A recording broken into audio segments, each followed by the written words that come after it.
When my father passed away, my sister immediately claimed his $50 million empire and our family mansion. She kicked me out the very next day, laughing that I was nothing without our dad. 5 days later, the family lawyer looked her dead in the eye and asked if she had even bothered to read the actual will. You will not believe the look on her face when she realized who truly owned everything. I am Chloe, 35 years old, and still trying to process how quickly blood turns to poison when money is involved. I run a highly successful high-end corporate catering and event planning firm, a business I built entirely on my own from the ground up. But to my family, I was always just the hired help. It was barely 24 hours since we lowered my father, Harrison, into the ground. The scent of funeral lilies and damp earth still clung to my clothes as I stood in my childhood bedroom, silently zipping up my heavy leather duffel bag. I was emotionally exhausted, drained from days of playing the strong one while my mother and sister performed their theatrical grief for the cameras and wealthy guests. The door to my bedroom flew open so hard the brass handle slammed against the drywall, leaving a noticeable dent. My older sister, Vanessa, marched in. She was 39 years old and impeccably dressed in a black designer suit that cost more than most people make in a month. She did not offer a hug. She did not ask how I was holding up after burying the only parent who actually cared about me. Instead, she marched right up to me and dropped a crisp, freshly printed spreadsheet directly onto my neatly made bed. It was a formal eviction notice, complete with an itemized timeline of when I needed to vacate the premises. Before I continue this story, let me know where you are watching from in the comments below. Hit like and subscribe if you have ever had to stand up to family who underestimated your worth. Trust me, you are going to want to stick around to see how I handled this ultimate betrayal. Vanessa crossed her arms, her diamond tennis bracelet catching the pale afternoon light filtering through my window. With a cold, triumphant smile, she informed me that Dad's entire $50 million estate, including this $8 million mansion we were currently standing in, was now solely hers. She said it was time for me to pack up my little cooking pots and leave her property immediately. Her husband, Kyle, trailed into the room right behind her. Kyle was a 42-year-old white man who had failed at 3 different tech startups but still walked around with the unearned, staggering confidence of a successful venture capitalist. He had always looked down on my family, despite the fact that his entire lifestyle was funded by my father's hard work. I did not cry. Crying was a luxury I could not afford right now, and I refused to give either of them the satisfaction of seeing me break. I calmly turned back to my closet and continued packing my designer travel bags. Vanessa always assumed Dad bought these luxury bags for me to keep me quiet, but every single stitch of leather was paid for by my own sweat and tears. I had spent the last decade building my catering business, pulling 18-hour shifts, negotiating ruthless vendor contracts, and scrubbing commercial kitchen floors at 2 in the morning. I earned everything I owned. While I carefully folded my clothes, Kyle actually pulled a bright yellow tape measure from his designer jeans pocket. He stepped out into the hallway right outside my open door and started measuring the width of the corridor. He muttered something to Vanessa about needing to knock down the load-bearing walls to build a custom golf simulator because the current layout was too restrictive for his swing. My chest tightened at the sheer audacity and profound disrespect of the moment. My father, a proud African-American man, had built his massive logistics empire from a single rusted delivery truck. He poured his absolute life force into building his company. He bought this sprawling estate to prove that our family had made it, that we belonged in this exclusive zip code, just as much as anyone else. And here was Kyle, a man who had never worked a truly hard day in his entire life, casually planning to demolish my father's legacy before the cemetery dirt had even settled over his casket. "You have exactly 2 hours, Chloe," Kyle said, letting the metal tape measure snap back into its plastic casing with a sharp, aggressive click. "We have high-end contractors coming tomorrow morning to start the renovations. We cannot have your stuff cluttering up the staging area." I paused, holding a silk blouse, and looked at him. I looked at this man who had openly mocked my father's old school work ethic at Thanksgiving dinners, now eagerly measuring the spoils of my father's exhausting labor. Then I looked at Vanessa. She was perfectly polished, incredibly arrogant, and completely dependent. She had never balanced a checkbook, never successfully negotiated a business contract, and had lived her entire adult life on an unlimited allowance. She was the golden child, forever protected by our mother, Beverly, who always praised Vanessa's lighter skin and perfect aesthetic while handing me the broom and telling me to make myself useful in the background. 2 hours, Vanessa echoed, stepping closer to my bed and tapping her manicured fingernail against the eviction spreadsheet. And leave your house keys on the kitchen island. Oh, and do not even think about taking any of the artwork or the good silver. I already had the estate appraiser inventory everything this morning while you were at the cemetery making arrangements with the groundskeeper. They really thought they had won. They thought my silence was an admission of defeat and submission. I finished zipping my heavy bag and hoisted the thick strap over my shoulder, adjusting the weight. "Don't worry, Vanessa," I said, keeping my voice dangerously calm and incredibly steady. "I only take what belongs to me. I do not need a single dime of your blood money." The air in the house felt heavy and suffocating as I walked out of my bedroom. As I carried my bags down the grand, sweeping staircase, walking past Kyle, who was now aggressively tapping on his phone to call his interior designer, I felt a profound sense of isolation. My father was the only one in this massive house who had truly seen me. He understood the hustle. He knew exactly what it took to build something substantial out of absolutely nothing. When I started my catering firm, I did not ask him for a handout. I wanted to earn my place at the table. And I did. I catered massive corporate galas, high-profile celebrity weddings, and million-dollar charity events.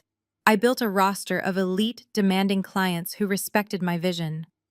But to Vanessa and my mother, I was just a glorified cook who smelled like garlic and onions. They looked down on the very labor that built the generational wealth they so desperately wanted to consume. I made my way to the main foyer. The house was unnervingly quiet, save for the faint, hollow sound of a daytime talk show coming from the formal living room. My mother, Beverly, was sitting on the plush cream-colored sofa, delicately sipping a cup of chamomile tea. She did not even look up as I dragged my heavy bags toward the massive mahogany front doors. "Mom," I said quietly, stopping at the edge of the expensive Persian rug. She finally turned her head. Her eyes were completely dry. She had spent the entire funeral playing the tragic, glamorous widow, but here in the privacy of our home, she just looked deeply annoyed by the inconvenience of my presence. "Chloe, please," she sighed, waving a dismissive hand in my direction. "Just be the bigger person and leave quietly. Vanessa is under a tremendous amount of stress right now. She has a whole corporate empire to manage. Do not make this transition harder than it has to be." The betrayal stung deep in my chest, but it was not entirely surprising. My mother had always enabled Vanessa's worst behavior. In her eyes, Vanessa was the delicate flower that needed constant watering and protection, while I was the sturdy oak tree expected to weather every brutal storm completely alone. I was expected to absorb the family's stress, manage all the difficult logistics, and graciously step aside when the financial rewards were finally handed out. That was the unspoken rule of our household. The expectation that I would sacrifice my own well-being for the comfort of my lighter-skinned sister was a toxic dynamic I had endured for 35 years. I did not argue with her. Arguing with Beverly was like trying to empty the vast ocean with a tiny teacup. It was exhausting and entirely pointless. I simply nodded, turned my back on the woman who gave birth to me, and walked out the front door without looking back. The heavy oak door clicked shut behind me, sealing me out of the only childhood home I had ever known. The late afternoon air was thick and humid. I loaded my bags into the spacious trunk of my luxury SUV, a vehicle I bought outright with my own company's hard-earned profits. I took one last long look at the sprawling brick estate. I took in the perfectly manicured hedges, the tall grand windows, and the flawless facade that successfully hid so much emotional rot inside. I slid into the driver's seat and firmly pressed the ignition button. The engine purred to life. Just as I put the car in drive, my phone buzzed brightly on the passenger seat. I leaned over and glanced at the illuminated screen. It was a text message from Mr. Sterling, my father's longtime corporate attorney. Mr. Sterling was a shrewd, brilliant, no-nonsense man who had helped my father successfully navigate decades of cutthroat business deals. He was fiercely loyal to my dad, and by extension, he knew exactly who in the family actually possessed my father's sharp business acumen. I picked up the phone and opened the message. The words glowed brightly against the dark screen. "Let them celebrate," the message read. "See you at the official reading on Friday. Bring the red folder." A slow, quiet smile spread across my face, replacing the grief with a sudden surge of cold determination. I locked my phone, pulled out of the long, circular driveway, and merged onto the busy main road. Let Kyle measure his ridiculous golf simulator. Let Vanessa claim her fragile paper crowns and her hollow titles. They had absolutely no idea what was coming for them. I kept my eyes on the road, the hum of my SUV tires grounding me as the sprawling gates of my father's estate disappeared in my rearview mirror. The 2 hours I had spent packing up the rest of my life played on a relentless loop in my mind. Kyle standing in the doorway of the garage with his arms crossed, watching with a smug grin as I loaded thousands of dollars worth of commercial catering equipment that he dared to call my little cooking pots. My mother standing in the kitchen doorway, her silence a loud and crushing endorsement of my sudden eviction. But Mr. Sterling's text message was a burning ember in my pocket. "Bring the red folder." I knew exactly what was in that folder, and the anticipation of Friday was the only thing keeping my hands steady on the steering wheel. I pulled into the private parking lot of my commercial catering facility. The massive brick building was my true sanctuary. The smell of roasted garlic, fresh herbs, and searing meats hit me the moment I walked through the double steel doors. My lead chef, a brilliant culinary artist named Jamal, looked up from a massive stainless steel prep table. He took one look at my face and the heavy duffel bag on my shoulder and immediately ordered the kitchen staff to take my bags to the private suite above the offices. This was the empire I had built. While Vanessa was swiping my dad's credit cards at high-end boutiques, I was here, securing commercial leases, negotiating with vendors, and building a brand that the entire city respected. I took a quick shower in my office suite, changed into a sharply tailored black crepe dress, and mentally prepared myself for the evening. It was time for the family repast. In our culture, the post-funeral gathering is a sacred tradition. It is supposed to be a time of deep comfort, filled with shared memories, soulful food, and the warmth of extended family wrapping their arms around the grieving. But when I arrived at the grand ballroom of the boutique downtown hotel that Vanessa had booked, I immediately felt a wave of profound disgust.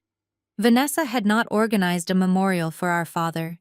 She had orchestrated a tacky, high-society networking mixer. There was no soul music softly playing in the background to honor his roots. Instead, a string quartet was playing generic pop covers in the corner. Waiters carried trays of tiny, unidentifiable appetizers that looked more like modern art projects than actual food. And there was Kyle, moving through the crowd of our grieving aunts and uncles, aggressively handing out his sleek black business cards to anyone who looked wealthy enough to fund his next doomed tech venture. He was practically stepping over my father's fresh grave to pitch his cryptocurrency startup to Dad's old business associates. I had barely taken 2 steps into the room when a hand clamped down hard on my wrist. I turned to see my mother, Beverly. Her face was tight with disapproval, her dark eyes darting nervously around the room to see who had noticed my arrival. She pulled me roughly toward the hallway leading to the hotel kitchens, away from the wealthy guests. "What are you doing here looking like that, Chloe?" she hissed, looking me up and down. "You were supposed to be here 4 hours ago to manage the catering staff. Vanessa had to hire an outside vendor at the last minute because you refused to step up. Do you know how much this cost us?" I stared at her, genuinely shocked by the audacity of her words. Mom, we buried Dad this morning, I said, keeping my voice low but completely firm. I am his daughter, not the hired help. And considering Vanessa kicked me out of the house and told me I was cut off from the family, why exactly would I provide $50,000 worth of premium catering for free? Beverly scoffed, a bitter, ugly sound that made my stomach turn. This is exactly why your sister is the one in charge now. You have always been so selfish, Chloe. Always thinking about your little business instead of supporting your family. Your father left everything to Vanessa because he knew she had the grace to handle the public face of this family. You are supposed to be the backbone, not the star. You need to go back out there, apologize to Kyle for your attitude earlier, and try to make yourself useful. The absolute delusion in her words felt like a physical blow to the chest, but I refused to let it show on my face. This was the black tax in its purest, most toxic form. The unspoken expectation that my hard work, my financial resources, and my emotional labor were community property for the family to consume, while Vanessa was treated like a delicate investment that needed constant protection and praise. No, Mom, I replied calmly, gently but firmly removing her hand from my wrist. I will not be apologizing to the man who is using my father's funeral to secure seed money. And I will not be serving appetizers to people who do not even know Dad's middle name. Excuse me. I walked away from her and headed straight for the buffet table to grab a glass of water. I needed a moment to center myself before I spoke to my Aunt Shirley and Uncle David. But peace was never an option with Kyle in the room. He spotted me and immediately abandoned a group of older, distinguished investors to intercept me. Well, if it isn't the family cook, Kyle announced, his voice deliberately loud enough to turn the heads of the people standing nearby. He leaned against the buffet table, swirling a glass of expensive bourbon. His face was flushed with alcohol and unearned arrogance. I am surprised you showed up, Chloe, especially after Vanessa practically had to fumigate your old bedroom this afternoon. I poured myself a glass of water from the crystal pitcher, refusing to give him the satisfaction of making eye contact right away. I am here to pay respects to my family, Kyle, something you clearly know absolutely nothing about. Kyle let out a loud, obnoxious laugh. Come on, Chloe, do not be bitter. We all know your little kitchen hobby is struggling to pay the rent. But hey, since Vanessa and I are officially running the Harrison Empire now, I might have a spot for you. My new startup is going to need a cafeteria manager. I can start you at minimum wage. It is a step down from your fancy private dinners, but at least it will keep you off the streets now that you are effectively homeless. A heavy silence fell over the immediate area. Several of my father's old business associates, including a few high-level city officials, paused their conversations to watch the exchange. Kyle was smiling a wide, predatory smile, waiting for me to shrink away in embarrassment. Instead, I took a slow sip of my water, set the glass down on the crisp white linen, and turned to face him directly. A cafeteria manager, I repeated, my voice carrying clearly across the quiet room. That is a very generous offer, Kyle, especially coming from a man who had to borrow gas money from my father just 3 months ago. Kyle's smug smile instantly vanished. The red flush on his neck spread rapidly to his cheeks. But I think I will have to pass, I continued, smoothing an invisible wrinkle from my black dress. You see, my little kitchen hobby just catered the mayor's charity gala last weekend. The exact same gala you tried to buy tickets for, but your credit card was declined at the door. So, please, keep your minimum wage job. I think you are going to need the money much more than I will very soon. Someone in the crowd let out a low, audible whistle. Kyle opened his mouth to speak, but he was completely paralyzed by the sudden public humiliation. He looked around wildly, realizing that the wealthy investors he had been trying to impress all night had heard every single word of our exchange. They were now looking at him not as a visionary entrepreneur, but as a pathetic grifter. Vanessa, seeing her husband publicly humiliated from across the room, decided it was time to intervene and reassert her dominance. Her heels clicked sharply against the hardwood floor as she marched over to the center of the ballroom. She grabbed a microphone from the bandstand and tapped it loudly, forcing everyone's attention away from Kyle and onto her. "Excuse me, everyone," Vanessa said, her voice echoing shrilly through the silent room. "Thank you all for coming to honor our father. As his sole heir and the new CEO of Harrison Logistics, I want to assure you that my husband and I are taking this company to unprecedented new heights. We are the future of this family's legacy, and we will not let anyone drag us down." She stared directly at me as she said the final words, expecting me to cause a scene or burst into tears. My aunts and uncles looked at me with varying expressions of pity and discomfort, but I did not give Vanessa the satisfaction of a reaction. I simply raised my glass of water in a silent, mocking toast, turned on my heel, and walked out the front doors of the ballroom. I had work to do, and Friday was coming. The crisp night air hit my face as I walked away from the hotel, leaving the sound of forced laughter and clinking glasses behind me. I did not shed a single tear on the drive back to my catering facility. Grief was a luxury I could not afford right now, and I had a 500-person corporate luncheon to prepare for by dawn. The massive stainless steel doors of my commercial kitchen swung shut behind me, blocking out the noise of the city and the stinging memory of my family's betrayal. This kitchen was my sanctuary. It was the only place where the rules made sense. You put in the hard work, you apply the heat, and you create something beautiful. By 6 in the morning, the facility was a chaotic symphony of sizzling grills, shouting chefs, and clattering pans. I was standing at the main prep table meticulously inspecting trays of roasted root vegetables, when the heavy double doors at the front of the kitchen violently swung open. The sudden noise made my sous chef drop his knife. I looked up to see my mother, Beverly, marching into my pristine workspace.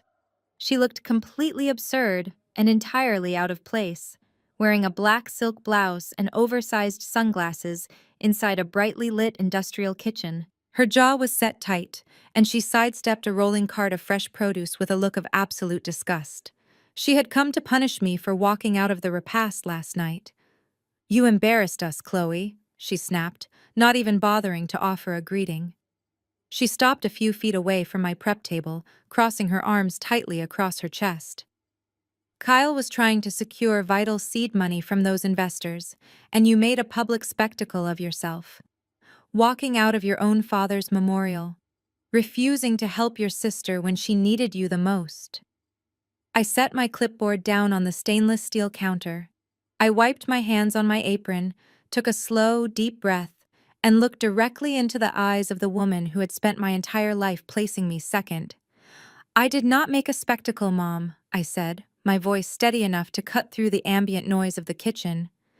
"I simply refused to be the punchline to Kyle's jokes. And I refused to cater a networking event disguised as a funeral." Beverly scoffed, aggressively pulling off her sunglasses to glare at me.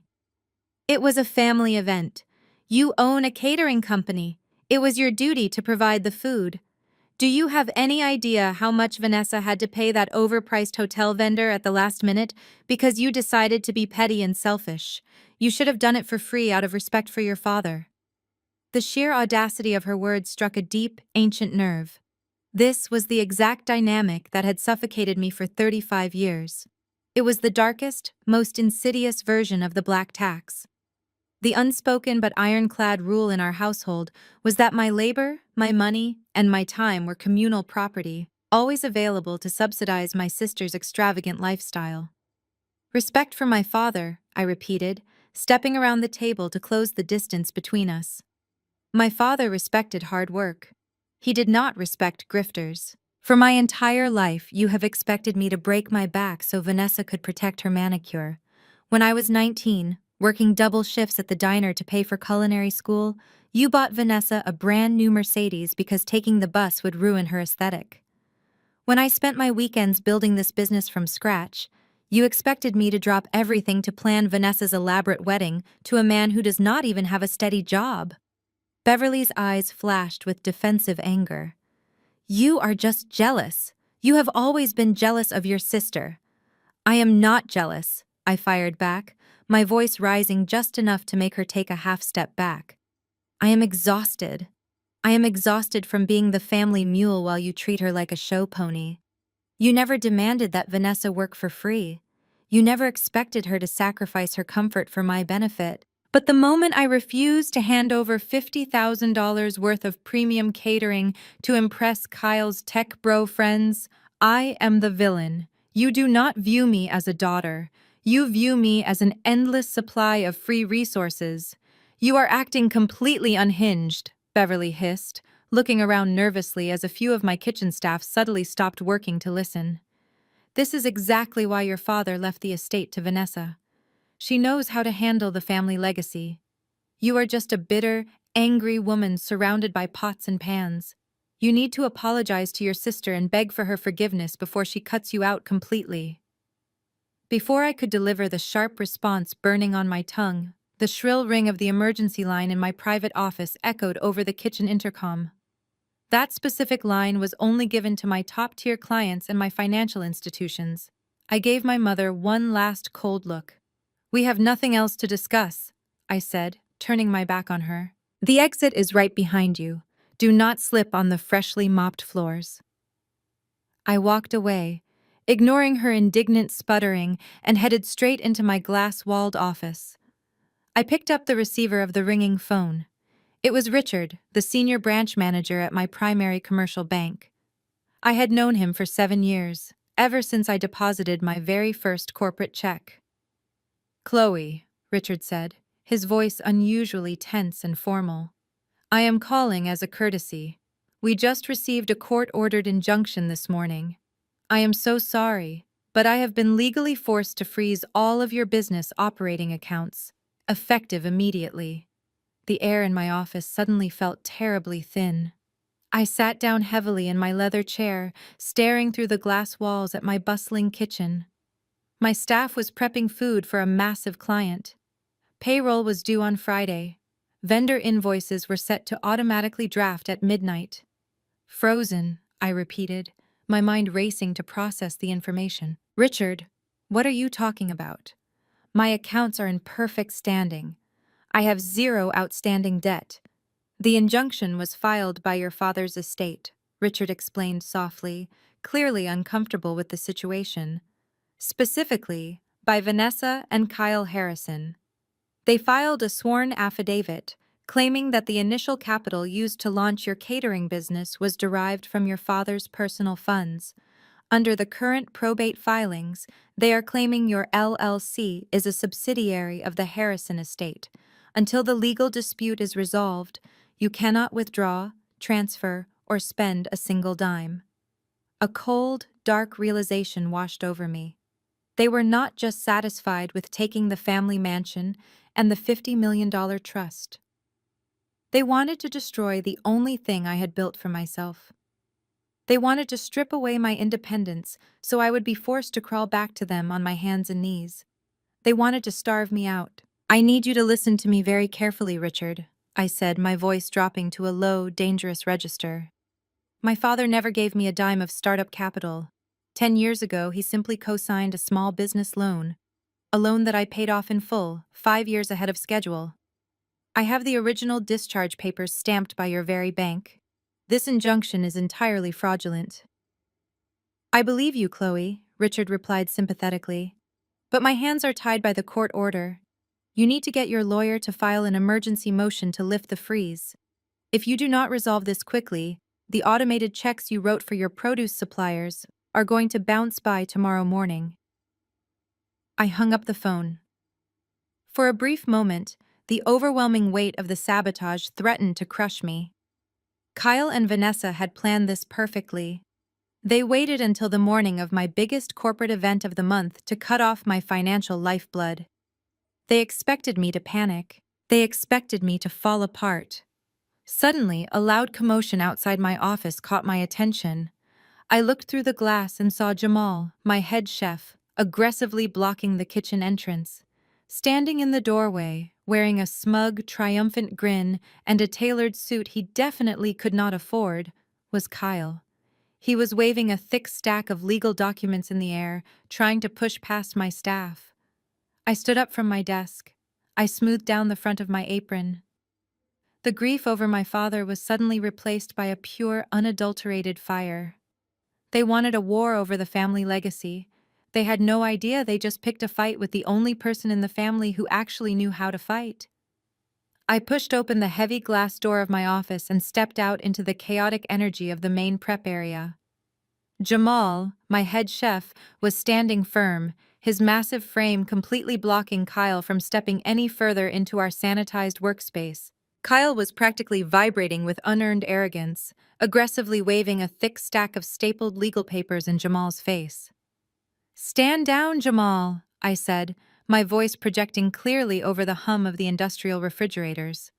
Jamal shot Kyle a look of pure disgust before stepping aside. Kyle immediately strutted into the center of my kitchen like a conqueror claiming new territory. He was wearing a ridiculously tight-tailored suit that he undoubtedly bought using my father's credit lines. He looked around at the gleaming stainless steel prep tables, the massive commercial ovens, and my team of highly trained culinary professionals who had paused their work to watch the spectacle. "Well, well," Kyle sneered, trailing a finger along the edge of a spotless counter and inspecting his fingertip for dust. Finding none, he wiped his hand on his pants anyway. "I have to admit, Chloe, this is a very elaborate setup for a cute little kitchen hobby, but the playtime is officially over." I crossed my arms and stood my ground. "You have exactly 1 minute to explain why you are trespassing in a private commercial facility before I have security escort you to the curb." Kyle let out a sharp, condescending laugh. He slapped the stack of legal papers onto the nearest prep table, right next to a tray of freshly sliced heirloom tomatoes. "I am not trespassing. My wife and I just filed a court-ordered injunction against this entire operation. Your bank accounts are frozen. Your assets are locked. According to the estate probate, this little catering experiment was funded by Harrison money, which makes it Harrison property. And since Vanessa is the sole heir, that makes me your new boss." He leaned forward, planting both hands on the table, invading my space. "You really thought you could just disrespect Vanessa and ignore our authority. Now look at you, bankrupt in a day. But I am a generous guy, Chloe. Once we liquidate this equipment, I am still going to need someone to run the coffee cart at my new tech headquarters. I can offer you a minimum wage spot. It is honest work for someone in your desperate position." My kitchen staff exchanged nervous glances. They knew the margins in the restaurant industry were razor thin. A frozen bank account was usually a death sentence for a business our size. They were waiting to see if I would crumble under the pressure. I did not crumble. I did not even blink. I calmly reached past Kyle, picked up a perfectly baked slice of pound cake from the tasting rack, and took a slow, deliberate bite. "Are you deaf?" Kyle snapped, his face flushing with anger at my complete lack of panic. "I just told you that I own you.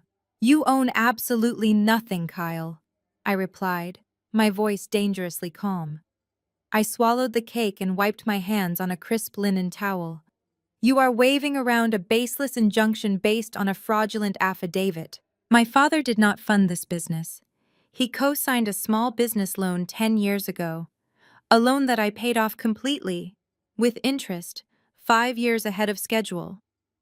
Kyle scoffed, though his eyes darted nervously for a fraction of a second.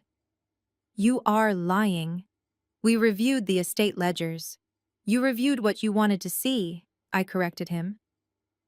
I walked back into my glass-walled office, leaving the door wide open. I moved to the heavy steel safe bolted beneath my desk. I dialed the combination, pulled the heavy lever, and retrieved a thick, heavily stamped manila envelope. I walked back out to the prep floor and dropped the envelope directly on top of his fake cease and desist papers. "Open it," I commanded. Kyle hesitated, his smug expression faltering. He snatched the envelope and ripped it open. He pulled out the original loan discharge documents, heavily embossed by the very bank that had just frozen my accounts.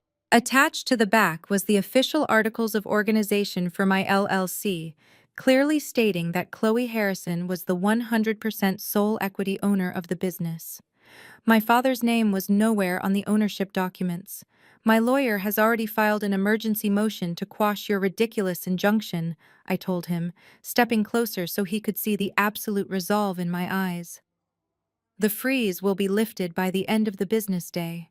And when it is, my legal team will be filing a countersuit against you and Vanessa for tortious interference with a business contract. I watched the color completely drain from Kyle's face. He stared at the discharge papers as if the ink were written in an alien language. You really thought you could stroll into my kitchen and intimidate me? I continued, making sure my voice carried to every corner of the room. Let me remind you of something, Kyle. This hobby of mine catered the mayor's gala last week. The exact same gala you could not even afford a charity ticket for. This business generates more legitimate revenue in a single quarter than all of your failed tech startups combined. You are playing out of your league. The surrounding kitchen staff let out a collective murmur of approval. Jamal crossed his massive arms and smiled. Kyle turned a deep, blotchy shade of red. The public humiliation was absolute. He had come here expecting me to cry and beg for access to my own money. Instead, I had systematically dismantled his entire power play in front of my employees. He aggressively shoved the documents back onto the table. His hands were shaking slightly. He realized instantly that his grand plan to starve me out financially had completely backfired, leaving him exposed to a massive lawsuit he could not possibly afford to fight. Kyle pulled his phone from his pocket, his thumb aggressively stabbing at the screen as he dialed. He pressed the phone to his ear, glaring at me with pure, unadulterated hatred. I knew exactly who he was calling. He was signaling Vanessa. Their quick, dirty attempt to ruin me had failed, and now they needed a new strategy to retaliate. Vanessa, Kyle barked into the phone the second she answered, turning his back to me and pacing toward the exit. We have a problem. She has the discharge papers. The bank freeze is not going to hold. I followed him to the double doors, Jamal right on my heels. Tell my sister I will see her on Friday, I said loudly, ensuring Vanessa could hear me through the phone connection. And Kyle. He stopped in the doorway, shooting me a venomous look over his shoulder. Do not ever step foot in my kitchen again, I warned him. Jamal, please show our guest out, and if he resists, feel free to use the service alley. Jamal took a heavy step forward. Kyle did not wait around to test the threat. He shoved the door open and practically sprinted to his illegally parked luxury car. I watched through the reinforced glass as he sped out of the parking lot, his phone still glued to his ear. The moment his car disappeared down the street, the tension in the kitchen shattered. My staff immediately went back to work, the rhythmic sound of chopping and sizzling returning to normal. I walked back to my prep table, picked up my clipboard, and took a deep breath. They were panicking now. The false confidence they had projected at the funeral and the repast was crumbling. Kyle and Vanessa thought they held all the cards because they lived in the mansion, but they were about to learn a brutal lesson about the difference between inherited wealth and actual power. Friday was the official reading of my father's will, and I knew for a fact that the red folder sitting in my car was going to completely destroy their fragile, stolen empire. Let them scheme. Let them try to retaliate. I was more than ready. It was finally Friday morning, the day that would either cement my family's delusion or completely tear it down. The sky over the city was a brilliant, cloudless blue, completely at odds with the heavy, suffocating drama I was about to walk into. I parked my SUV in the underground garage of the towering glass and steel skyscraper that housed Mr. Sterling's elite law firm. I turned off the engine and sat in the quiet luxury of my car for a moment, letting the silence settle over me. Then, I reached over to the passenger seat and picked up the thick red folder. The heavy cardstock felt like a shield in my hands. It contained the absolute truth, completely immune to my mother's gaslighting and my sister's relentless greed. I took the private elevator up to the 42nd floor. The doors slid open silently, revealing an expansive reception area lined with rich mahogany paneling and floor-to-ceiling windows that offered a sweeping, panoramic view of the city skyline. It was an office built on power, intimidation, and ironclad contracts. My father had spent countless hours in these halls, building his logistics empire from a single delivery truck into a multi-million-dollar behemoth. As I walked across the plush carpet toward the main conference suite, I could already hear the sound of Vanessa's shrill, theatrical laughter echoing down the corridor. Mr. Sterling had reserved the firm's largest executive lounge for our family. When I pushed open the heavy glass doors, I was genuinely appalled, though not entirely surprised, by the scene inside. Vanessa had somehow managed to turn the somber occasion of our father's final will reading into a grotesque victory party. She was wearing a blindingly white designer dress, looking more like she was attending a summer gala than mourning the patriarch of our family. My mother, Beverly, was sitting in a leather armchair by the window, casually flipping through a luxury travel magazine, completely unbothered by the gravity of the day. Several of my extended family members were also there. Aunt Shirley and Uncle David sat quietly on a nearby sofa. My father had always provided for his siblings, and they were likely present to hear about the small stipends he had set aside for them. But the person who caught my attention the most was Kyle. Unlike his usual arrogant self, Kyle was standing near the back of the room, looking remarkably tense. Ever since I had humiliated him and his fake cease and desist letters in my commercial kitchen 2 days ago, he had seemingly lost his bravado. He kept checking his phone, his face pale, avoiding my gaze entirely as I walked into the room. Vanessa, however, was completely oblivious to her husband's sudden onset of anxiety. She was entirely drunk on her own perceived power. As soon as she saw me enter, Vanessa's eyes lit up with predatory excitement. This was the moment she had been waiting for. She walked over to a silver service cart in the corner of the room, where she had actually brought her own bottle of expensive champagne. She poured a generous glass, picked up a silver spoon, and loudly clinked the crystal. "Attention, everyone," Vanessa announced, her voice ringing out through the quiet lounge. The idle chatter immediately stopped. My aunts and uncles looked up, clearly uncomfortable with the celebratory tone she was setting. Vanessa stepped into the center of the room, holding her champagne glass high. "Since we are all gathered here today, I want to take this opportunity to make a formal announcement before we deal with the tedious legal paperwork. As you all know, my father built Harrison Logistics from the ground up. He was a visionary, and before he passed, he made it very clear who he trusted to carry on that vision." She paused dramatically, making sure every eye in the room was fixed on her.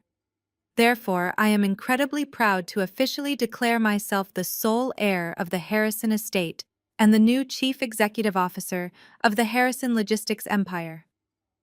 Kyle and I have already begun restructuring the executive board to modernize the company. We are taking this family into a new era of wealth and prestige." The absolute audacity of her speech hung in the air like a foul odor. She was entirely rewriting the family narrative right in front of me. For years, she had never shown a single ounce of interest in the business. She did not know the difference between a freight invoice and a bill of lading. She had never stepped foot in one of my father's warehouses, claiming the smell of diesel fuel made her nauseous. I was the one who had spent my teenage years organizing his dispatch files. I was the one who understood profit margins and vendor negotiations. Yet here she was, erasing my existence and my contributions with a single sip of champagne. The silence in the room was deafening. No one clapped, no one cheered. Aunt Shirley looked down at her hands. Her shoulders slumped. Uncle David let out a long, heavy sigh. They all turned to look at me, their faces painted with profound pity. They had watched me work myself to the bone for years, building my own successful catering business while constantly being overshadowed by Vanessa's demands. In their eyes, I was the tragic, forgotten daughter, the loyal workhorse who had been cruelly put out to pasture while the spoiled show pony inherited the entire farm. I could feel the weight of their sympathetic stares. It is a terrible thing to be pitied by your own family. It makes you feel small, insignificant, and entirely powerless. Aunt Shirley actually stood up and took a hesitant step toward me. She reached out and gently patted my arm. "I am so sorry, Chloe," Aunt Shirley whispered, her voice tight with emotion. "We all know how much your father loved you. We know how hard you have worked. This just does not seem right." I gently placed my hand over Aunt Shirley's and gave it a reassuring squeeze, but I did not say a word to her. I did not need comfort because I was not a victim. I looked past my aunt and locked eyes with Vanessa.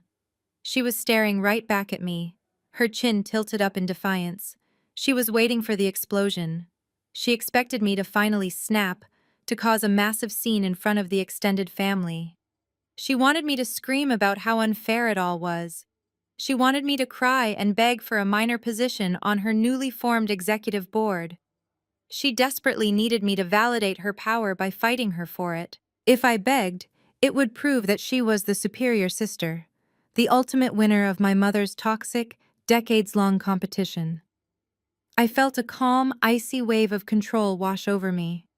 I slowly walked over to the beverage cart. I ignored the champagne and poured myself a tall glass of sparkling water.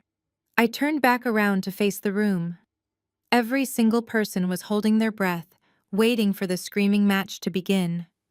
Kyle actually took a step backward toward the exit, clearly remembering how brutally I had dismantled him in my kitchen. I looked directly at my sister. I raised my glass of sparkling water high in the air, mimicking her exact posture. Then, I offered her a wide, blindingly bright, and entirely genuine smile. "Congratulations, Vanessa," I said, my voice smooth, melodic, and completely empty of any anger or resentment. "To your grand inheritance. May you get exactly what you deserve." I took a slow, deliberate sip of my water. I set the glass down gently on the silver tray. Without breaking eye contact, I gave her one final, chilling smile. Then, I simply turned on my heel and walked right past her. I bypassed the stunned faces of my mother and my relatives, pushed open the massive double oak doors leading into Mr. Sterling's private inner conference room, and walked inside. I did not need to argue with her. I did not need to defend my worth to people who were committed to misunderstanding me. The heavy red folder tucked securely under my arm felt warm against my side. Vanessa thought she was the new queen of the empire, but she had absolutely no idea that she was standing on a throne made of quicksand. I took a seat at the far end of the massive mahogany table, set the red folder down in front of me, and waited for the lawyer to arrive. The delusion was about to end. The air in my commercial kitchen was thick with the rich, savory scent of roasted garlic and searing Wagyu beef. It had been 2 days since I walked out of that disastrous family repast, and I had buried myself entirely in my work. That was how I coped. While my sister Vanessa was busy playing corporate dress-up and planning how to spend our father's millions, I was on my feet at 5 in the morning, managing a team of 20 culinary professionals. We were in the final crucial stages of prepping for a massive 500-person corporate gala for one of the city's top tech firms. This was the kind of high-stakes contract that could secure my company's financial future for the next 2 years.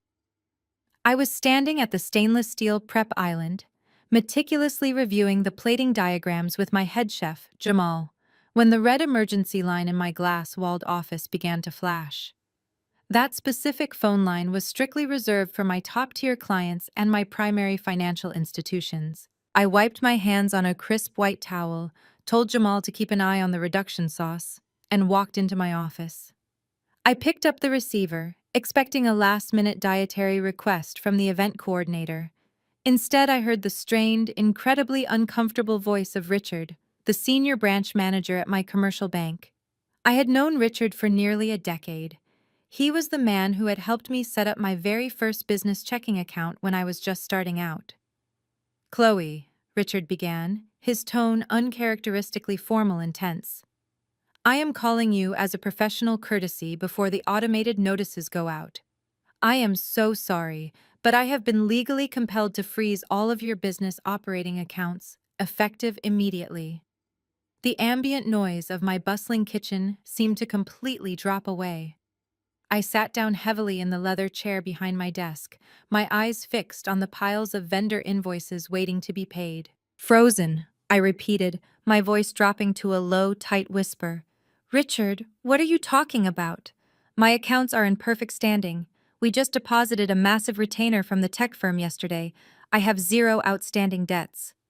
I know, Chloe. Richard sighed heavily. But my hands are completely tied. We were served with an emergency court-ordered injunction this morning. It was filed by the executors of your father's estate, specifically by Vanessa and Kyle Harrison. A cold, sharp spike of absolute fury pierced through my chest. They filed a sworn affidavit with the probate court, Richard continued, sounding genuinely apologetic. They are legally claiming that the initial startup capital used to launch your catering business was derived entirely from your father's personal funds. Because the estate is currently in probate, they are claiming your limited liability company is actually a subsidiary asset of the Harrison estate. Until this legal dispute is resolved by a judge, you cannot withdraw, transfer, or spend a single dime. I stared through the glass walls of my office at my staff. They were moving flawlessly, a well-oiled machine of pure culinary talent. Tomorrow morning, I needed to process a $50,000 payroll run. By tomorrow afternoon, I had to pay my specialty seafood vendors for the hundreds of lobster tails arriving for the gala.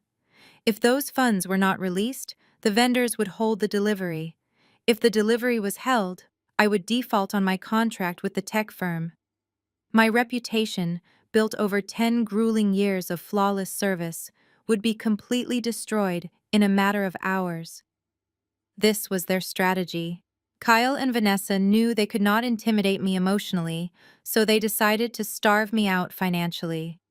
They wanted to paralyze my life's work, so I would be forced to crawl back to the family mansion on my hands and knees, begging for access to my own money. They wanted me compliant. They wanted me broken. Richard, I need you to listen to me very carefully, I said, leaning forward and pressing my elbows onto the desk. Every word in that affidavit is a complete and utter lie. My father never gave me a single dime of startup capital. He did not hand me a check. He did not transfer funds into my account. I believe you, Chloe, but the court order is binding until you prove otherwise, Richard replied softly. 10 years ago, I continued, my voice vibrating with controlled anger as the memories flooded back. When I was 25 years old and working 3 different restaurant jobs, I brought my father a 50-page business plan. I asked him for a loan. He refused. He told me that if I wanted to build an empire, I had to carry the weight of the risk myself. So he did not give me his money. He simply co-signed a small business loan to help me secure a better interest rate. That was it. Just a signature. I closed my eyes for a fraction of a second, remembering the grueling years that followed.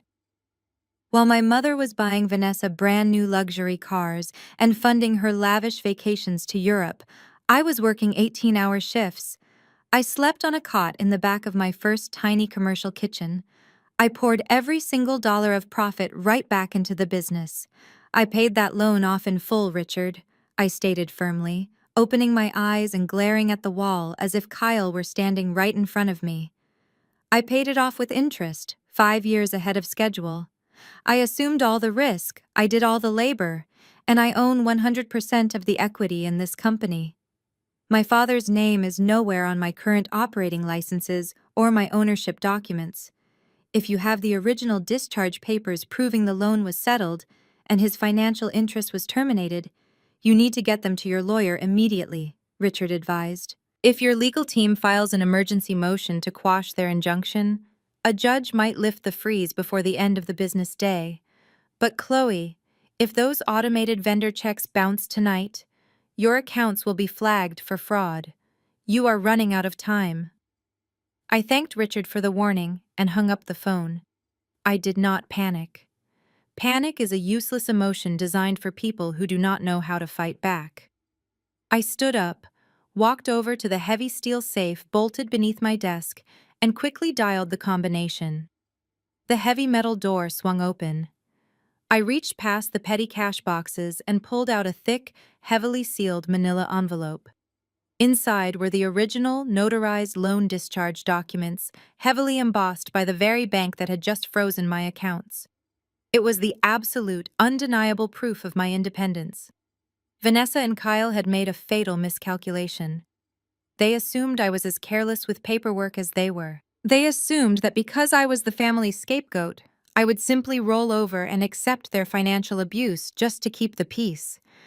But I was done keeping the peace for people who were constantly waging war against me. I grabbed my cell phone and dialed Mr. Sterling's direct office line. As it rang, I looked out into my kitchen. My staff was depending on me. My clients were depending on me. I had built this sanctuary with my own 2 hands, and I would burn the entire Harrison estate to the ground before I let my spoiled sister and her parasitic husband take credit for my sweat. I slipped the discharge papers into a red folder, completely unaware that the real confrontation was about to walk right through my front door. The phone rang just as I was slipping the discharge papers into the red folder. It was Mr. Sterling's assistant confirming my appointment for Friday. I hung up the receiver, took a deep breath, and prepared to head back out to the prep floor. But before my hand could even touch the glass door of my office, the heavy steel double doors at the front entrance of my commercial kitchen burst open. The loud, violent bang of metal against the wall echoed over the hissing grills and the hum of the industrial refrigerators. Every single chef, prep cook, and dishwasher froze. I stepped out of my office and looked across the room. Marching through my doors, wearing a smug, triumphant grin and a tailored suit he had absolutely no business wearing in a commercial kitchen, was Kyle. He was holding a thick stack of stapled papers in his right hand, waving them around like a royal decree. He did not even look at me first. Instead, he strutted directly into the center of my meticulously sanitized prep area, his expensive leather shoes leaving scuff marks on my freshly mopped floors.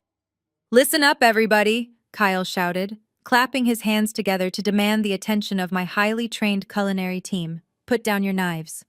Turn off the ovens. As of 8 o'clock this morning, this entire facility is under new management. I am your new boss, and I am officially shutting down operations for the day." A heavy, stunned silence fell over the kitchen. My head chef, Jamal, who was a towering man with a decade of elite culinary experience, stood frozen with a massive chef knife in his hand. He looked from Kyle to me, his expression shifting rapidly from confusion to pure, unadulterated hostility. I did not rush forward. I did not yell. I walked slowly and deliberately from my office to the center of the kitchen, stopping just a few feet away from my brother-in-law. The sheer audacity of this man, a failed tech bro who had never worked a single day of physical labor in his entire life, walking into my sanctuary and barking orders at my staff, was staggering.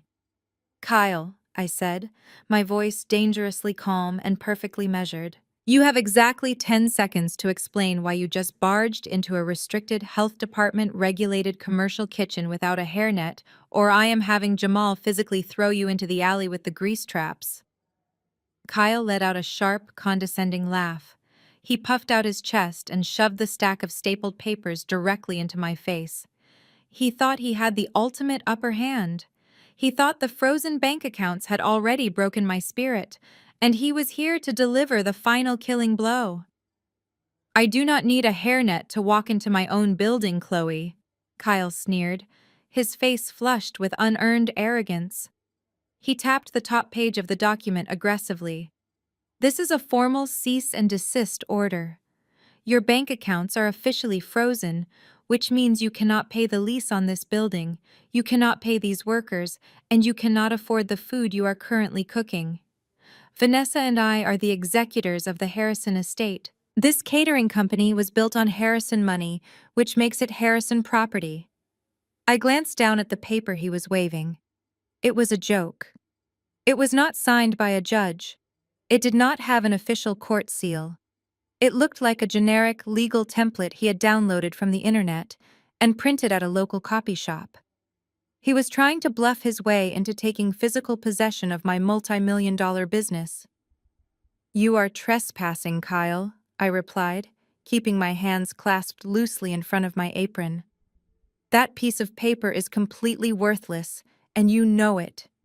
"It is going to be worth a lot when the police get here," Kyle threatened, his voice rising in pitch as he realized I was not instantly cowering in fear. He pulled his shiny new smartphone out of his pocket and held it up like a weapon. "You are unlawfully occupying my wife's property. If you do not go into that office right now, hand over the master keys to this facility, and pack your bags, I am dialing 911. I will have you arrested for trespassing and corporate espionage." He then turned back to my kitchen staff, trying to weaponize their fear against me. "And that goes for the rest of you," Kyle barked, pointing his finger at my prep cooks.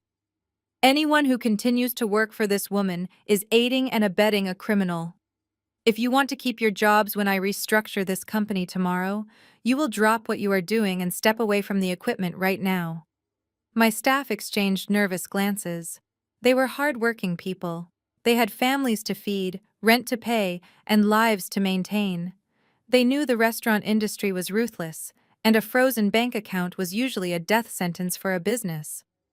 They were looking at me, waiting to see if the empire I had built was actually crumbling beneath their feet. Kyle smirked, seeing their hesitation. He thought he had completely isolated me. He thought he had successfully stripped away my authority in the very room where I had earned it with blood, sweat, and third-degree burns. This was the ultimate gentrification of my life's work. A mediocre white man walking into a space built by a black woman, waving a fake legal document, and demanding the keys to the kingdom. I took a slow, deep breath, letting the rich scent of the kitchen fill my lungs. I looked at Jamal. He was gripping his knife tightly, his eyes locked on mine, waiting for the command. "Jamal," I said, my voice cutting clearly through the thick tension in the room. "Yes, chef," Jamal answered immediately, his posture straightening. "The Wagyu beef needs to rest for exactly 10 minutes before carving," I instructed, speaking to him as if Kyle were nothing more than a minor health code violation we needed to sweep up later. "And the shallots for the reduction sauce are going to burn if they sit there any longer. Keep chopping those onions, nobody stops working. We have a 500-person gala to feed, and we do not pause our prep for uninvited guests." Jamal's face broke into a massive, relieved grin. "You heard her!" Jamal roared to the rest of the kitchen, his booming voice completely drowning out Kyle's presence. "Back to work. Let's move." Instantly, the kitchen sprang back to life. The rhythmic sound of knives hitting cutting boards, the violent sizzle of meat hitting hot oil, and the sharp communication between the cooks resumed at full volume. My staff completely ignored Kyle. They moved around him as if he were an annoying piece of furniture blocking their path. Kyle's smug expression vanished, replaced by a look of sheer, frantic outrage. He could not comprehend how I had just dismissed him. He was holding a piece of paper that he thought made him a king, but in my kitchen, he was absolutely nothing. "Are you insane?" Kyle screamed over the noise of the exhaust hoods, taking a step toward me. His face was turning a deep, blotchy shade of red. "I just told you I am calling the cops. You are going to leave this building in handcuffs, Chloe. Give me the master keys right now." "Call them," I said, smiling at him for the very first time since my father's funeral. "Please, Kyle, call the police. Have them send a squad car. Have them send 2. Kyle hesitated, his thumb hovering over the screen of his phone. He had expected me to panic. He had expected me to beg him not to call the authorities. He did not know what to do with a woman who invited the confrontation. "While you do that," I continued, turning my back on him completely, "I am going to get something to show the officers when they arrive." I walked away from him, my heavy work shoes clicking steadily against the tile floor. I ignored his angry sputtering and headed straight back toward my glass-walled office. I pushed the door open and walked directly toward the heavy steel safe bolted beneath my desk. Kyle had overplayed his hand, and he was about to learn a brutal, irreversible lesson about what happens when you try to steal from a woman who built her empire from the ground up. The cold metal of the safe handle felt grounding under my fingertips. I reached past the locked cash boxes and pulled out the thick, fireproof manila envelope. This was it. The culmination of a decade of sleepless nights, burned hands, and missed holidays. I did not just build a business. I built an ironclad fortress around my livelihood, specifically because I knew the people in my family could never be trusted. I walked back out onto the main prep floor. Kyle was still standing exactly where I left him, though his bravado was beginning to visibly fracture. His phone was still in his hand, the screen glowing, but he had not dialed the police. Bullies like Kyle rely entirely on intimidation. When you do not flinch, they do not know how to execute their own threats. "Did you call them?" I asked loudly, my voice echoing off the stainless steel hoods. I walked right up to him, closing the distance until we were only a few feet apart. "Are the police on their way, Kyle? Because I would really hate for them to miss this." Kyle sneered, pocketing his phone with a jerky defensive motion. "I am giving you one last chance to do this the easy way, Chloe. Hand over the keys, pack your personal items, and walk away. If you make me bring the authorities into this, I will make sure the estate presses maximum charges against you." I did not respond with words. Instead, I lifted the heavy envelope and forcefully slapped it down onto the stainless steel prep table, right on top of his printed, worthless cease and desist letter. The loud smack made Kyle physically jump. I untied the string closure and pulled out the original loan discharge documents.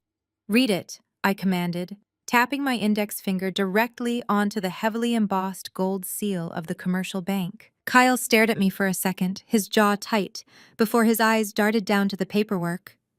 I watched him try to maintain his arrogant posture, but as his eyes scanned the legal text, I saw the exact moment his entire delusion shattered. He read the final loan balance, $0. He read the date of the final payment, which was 5 years ago.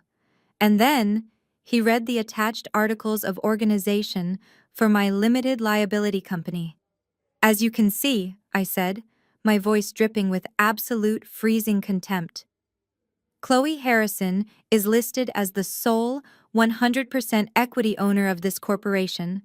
There are no silent partners. There are no investors. And most importantly, my father's name is completely absent from every single legally binding document associated with this facility." Kyle swallowed hard. The blotchy red color on his face rapidly drained, leaving him looking sickly and pale. "This is a forgery," he stammered, though his voice lacked any real conviction. He weakly poked at the paper. "You printed this yourself. The estate ledgers clearly show that your father funded this. The estate ledgers show that my father co-signed a loan, which I paid off entirely by myself," I interrupted sharply. "My lawyer has already filed an emergency motion with the probate judge, attaching these exact certified documents. Your fraudulent injunction is going to be lifted before the afternoon is over, and when it is, my legal team will be coming after you and Vanessa for tortious interference, defamation, and attempting to file a false legal claim." Kyle opened his mouth, but no words came out. He looked around the kitchen, suddenly hyper-aware of the 20 culinary professionals who were watching him completely unravel. Jamal, my head chef, was leaning against a prep counter, openly smirking at him. I looked up toward the front entrance and caught the eye of Elijah, the massive, no-nonsense retired police officer who ran security for my building. I gave him a subtle nod. Elijah immediately pushed off the wall and began walking toward us, his heavy boots thudding against the floor tiles. "You have exactly 30 seconds to leave my kitchen, Kyle," I said, leaning closer so he could see the absolute lack of mercy in my eyes. "If you are still standing on my property when that clock runs out, Elijah is going to physically throw you into the alley." Kyle's eyes darted toward the approaching security guard. Panic finally broke through his tailored facade. "You cannot do this to me," he hissed, pointing a trembling finger at my face. I am family. I am the executor of the estate. You are a parasite, I corrected him, my tone flat and final. And you have 15 seconds. Kyle tried to snatch his fake cease and desist papers off the table, but in his panicked haste, his elbow clipped a tray of freshly sliced heirloom tomatoes. The heavy metal tray clattered onto the floor. Red juice and wet seeds splattered across the toes of his expensive leather shoes. He let out a loud curse, stepping back and frantically trying to wipe his shoe on the back of his pant leg. "Time is up," I announced. Elijah arrived. He did not ask Kyle politely to leave. He did not issue a verbal warning. Elijah reached out with one massive hand and clamped it firmly onto the shoulder of Kyle's expensive suit jacket. With a single, powerful yank, he spun Kyle around and started marching him backward toward the heavy metal rear exit doors. "Get your hands off me!" Kyle shrieked, his voice cracking as he wildly flailed his arms. He tried to plant his feet, but his expensive leather soles slipped entirely on the tomato juice, making him look completely ridiculous. Elijah did not break stride. He dragged my brother-in-law through the kitchen like a misbehaving toddler. My kitchen staff erupted into cheers. Someone actually started a slow clap. The humiliation was absolute. Kyle was being physically ejected from the space he had just tried to conquer, and everyone was watching him fail. Elijah hit the push bar on the rear emergency exit. The heavy metal door swung open, revealing the damp, concrete service alley lined with massive industrial dumpsters. Elijah shoved Kyle backward, sending him stumbling out into the humid afternoon air. Kyle lost his balance and fell hard onto the wet asphalt, scraping his hands and ruining the knees of his tailored suit pants. I walked slowly to the open doorway, looking down at him as he scrambled to his feet. His suit was covered in street grime, his hair was disheveled, and his face was contorted with pure, helpless rage. "You think you have won, Chloe?" Kyle screamed, pointing a dirty, scraped finger at me from the middle of the alley. "You think these little papers are going to save you? Just wait until Friday. Just wait until the official reading." I stood silently in the doorway, letting him tire himself out like a child throwing a tantrum. "Vanessa and I are going to take everything," he continued to yell, his voice echoing off the brick walls of the alley. "We are going to strip you of every last dime. Come Friday, we are going to strip you of your last name. You will be nothing. You hear me? Nothing." I looked at this pathetic, desperate man trying to claim my family's legacy. I did not feel angry anymore. I just felt completely ready for the war ahead. "I will see you on Friday, Kyle," I said calmly. "Do not be late." I reached out, grabbed the heavy metal handle of the service door, and pulled it shut. The solid click of the deadbolt locking into place was the most satisfying sound I had heard all week. I stood there for a moment, letting the silence of the locked door wash over me. Then, I turned around to face my kitchen. Every single member of my staff was standing silently, watching me. They had just witnessed the ugly, toxic reality of my family dynamics spill out onto their prep floor, but they had also seen me fiercely defend our sanctuary. I smoothed down the front of my apron. I walked over to the prep table, picked up the scattered, worthless legal papers Kyle had left behind, and tossed them directly into the nearest trash can. "All right, everyone," I called out, my voice steady and commanding. "The show is over. Jamal, get a mop for those tomatoes. We have a 500-person gala in 4 hours, and I want those Wagyu steaks resting perfectly. Let us get back to work." The kitchen instantly roared back to life. Knives hit cutting boards, pans clattered onto the hot stoves, and the beautiful, chaotic rhythm of my empire resumed. Kyle and Vanessa thought they could break me before Friday. They thought they could strip away my power. But as I walked back to my office to properly file my discharge papers, I knew the absolute truth. Friday was not going to be my execution. It was going to be theirs. The morning of the official reading arrived with a cold, biting wind that whipped through the city streets. I pulled my SUV into the underground parking garage of the towering glass and steel building that housed Mr. Sterling's elite law firm. I turned off the engine and sat in the quiet luxury of my car for a long moment. My hands rested heavily on the steering wheel, my heart beating in a steady, measured rhythm. On the passenger seat next to me was the thick red folder. It was no longer just a collection of bank documents and ownership papers. It was a loaded weapon, and I was about to walk into a room full of people who had no idea they were standing directly in the line of fire. I took the private elevator up to the 42nd floor. The polished metal doors slid open silently to reveal an expansive reception area lined with rich, dark mahogany paneling and modern art. It was an intimidating, sterile space designed entirely to make people feel small and compliant. But I walked through the double glass doors with my shoulders back and my head held high. The receptionist directed me to the firm's private executive waiting room. When I pushed open the heavy wooden door, the sheer, unapologetic audacity of my family was on full display. Vanessa was lounging across a sleek leather sofa, dressed in head-to-toe designer funeral couture. She was wearing a tailored black dress that clung tightly to her frame, and an oversized, dramatic black hat with a veil that looked like it belonged on a runway in Milan, not at a legal proceeding. She looked like a caricature of a grieving widow, despite the fact that she was the daughter. Kyle was standing by the floor-to-ceiling window, aggressively tapping his foot. He was wearing a brand-new, sharply tailored suit, undoubtedly purchased to replace the one he had completely ruined when my security guard threw him into the wet alleyway yesterday afternoon. He refused to make eye contact with me as I walked in. His jaw was clenched so tight, I thought his teeth might shatter. He was radiating a nervous, volatile energy, but he stayed quiet, clearly instructed by Vanessa to let her do the talking today. And then, there was my mother, Beverly. She was sitting in a plush armchair in the corner of the room, completely ignoring the solemn gravity of the day. She had a glossy travel catalog spread wide open on her lap, and she was actively circling luxury European Mediterranean cruises with a gold fountain pen. She was literally planning her extravagant vacations before the ink on my father's death certificate was even fully dry. "Well, look who decided to show up," Vanessa drawled, adjusting her ridiculous hat and offering me a chilling, triumphant smile. "I am honestly surprised you could afford the parking validation downstairs, Chloe. With your little catering business completely frozen and shut down, I figured you would be standing in an unemployment line this morning. Do you need Kyle to give you bus fare to get back to your apartment?" I did not take the bait.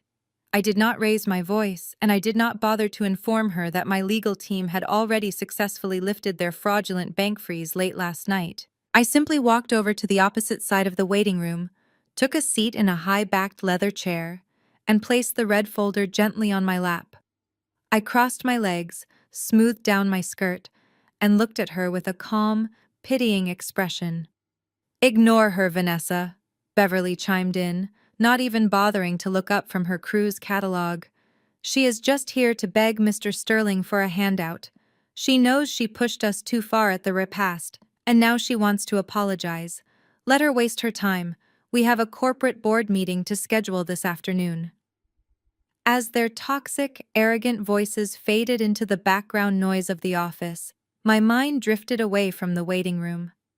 I closed my eyes for a brief second, transporting myself back to the sterile, brightly lit room of my father's hospital suite just 3 weeks ago. The cancer had moved through his body with brutal, terrifying efficiency, stripping away his physical strength and hollowing out his cheeks. But right up until the very end, his mind had remained as sharp as a finely honed blade.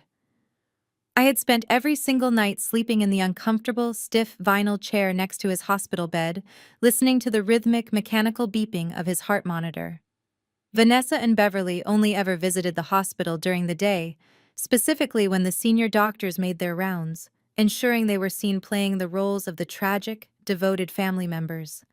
They never stayed to hold his hand when the pain medication wore off. But in the quiet, lonely hours of the night, when the cameras were off and the nurses left us alone, my father and I had the conversations that truly mattered. I remembered him reaching out with a frail, trembling hand, his skin bruised purple from the constant intravenous lines. He had gripped my wrist with a surprising amount of desperate, lingering strength. "They do not understand the weight of the crown, Chloe," he had whispered to me, his voice raspy and dry from the oxygen tubes. Your mother thinks wealth is a magic trick that just happens. Vanessa thinks it is a designer accessory. And that husband of hers. My father had paused, a deep, heavy look of absolute disgust crossing his tired face as he stared up at the ceiling tiles. Kyle is a parasite, my father had stated firmly. 3 months ago, that boy came into my office and tried to pitch me some ridiculous cryptocurrency scheme. He wanted me to hand over $5 million of the company's liquid capital so he could play pretend on the internet. I laughed him out of the room. But he is circling, Chloe. He is circling like a vulture, just waiting for me to stop breathing so he can sink his claws into everything I have built. I built this empire with my own 2 hands. I bled for it. I will not let a mediocre man tear it down to fund his own ego. He had made me promise him, right there in the dim, artificial light of the intensive care unit. He told me about the secret meetings he had been holding with Mr. Sterling over the past 3 years. He told me about the complex legal firewalls he was quietly building behind the scenes to protect his life's work. I am leaving the shiny things to Vanessa, he had said, a sad, deeply knowing smile touching his cracked lips. I am giving them the illusion of power, because shiny things are the only things those two respect. But the engine, Chloe, the engine that actually makes the money, that belongs to you. You are the only one in this family who knows what it means to actually work for a living. You are the only one who knows how to keep the engine running. Do not let them break you. A heavy set of double mahogany doors opening sharply snapped me out of my memories. Mr. Sterling's senior legal assistant, a tall, sharp-looking woman holding a thick leather binder, stepped into the waiting room. Mr. Sterling is ready for you all now, she announced, holding the heavy wooden doors open and gesturing toward the inner sanctuary of the firm. Vanessa immediately stood up, smoothing down the front of her expensive black dress and proudly linking her arm through Kyle's.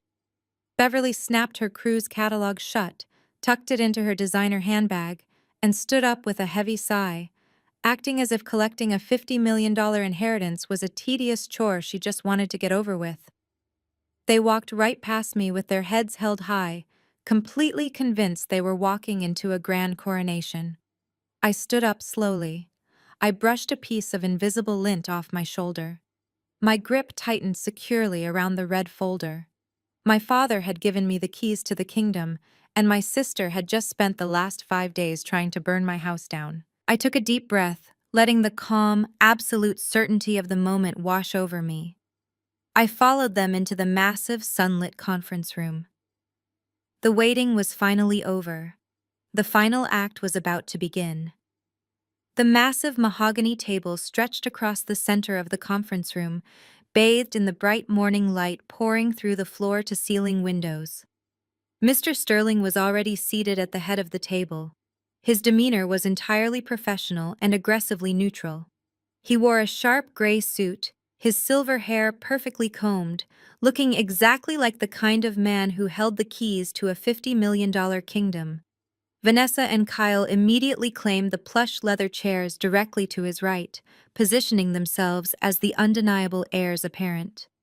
Beverly sat right next to Vanessa, delicately crossing her ankles and placing her expensive designer handbag directly onto the polished wood. Aunt Shirley and Uncle David took seats further down the table, looking incredibly uncomfortable with the celebratory energy my mother and sister were projecting.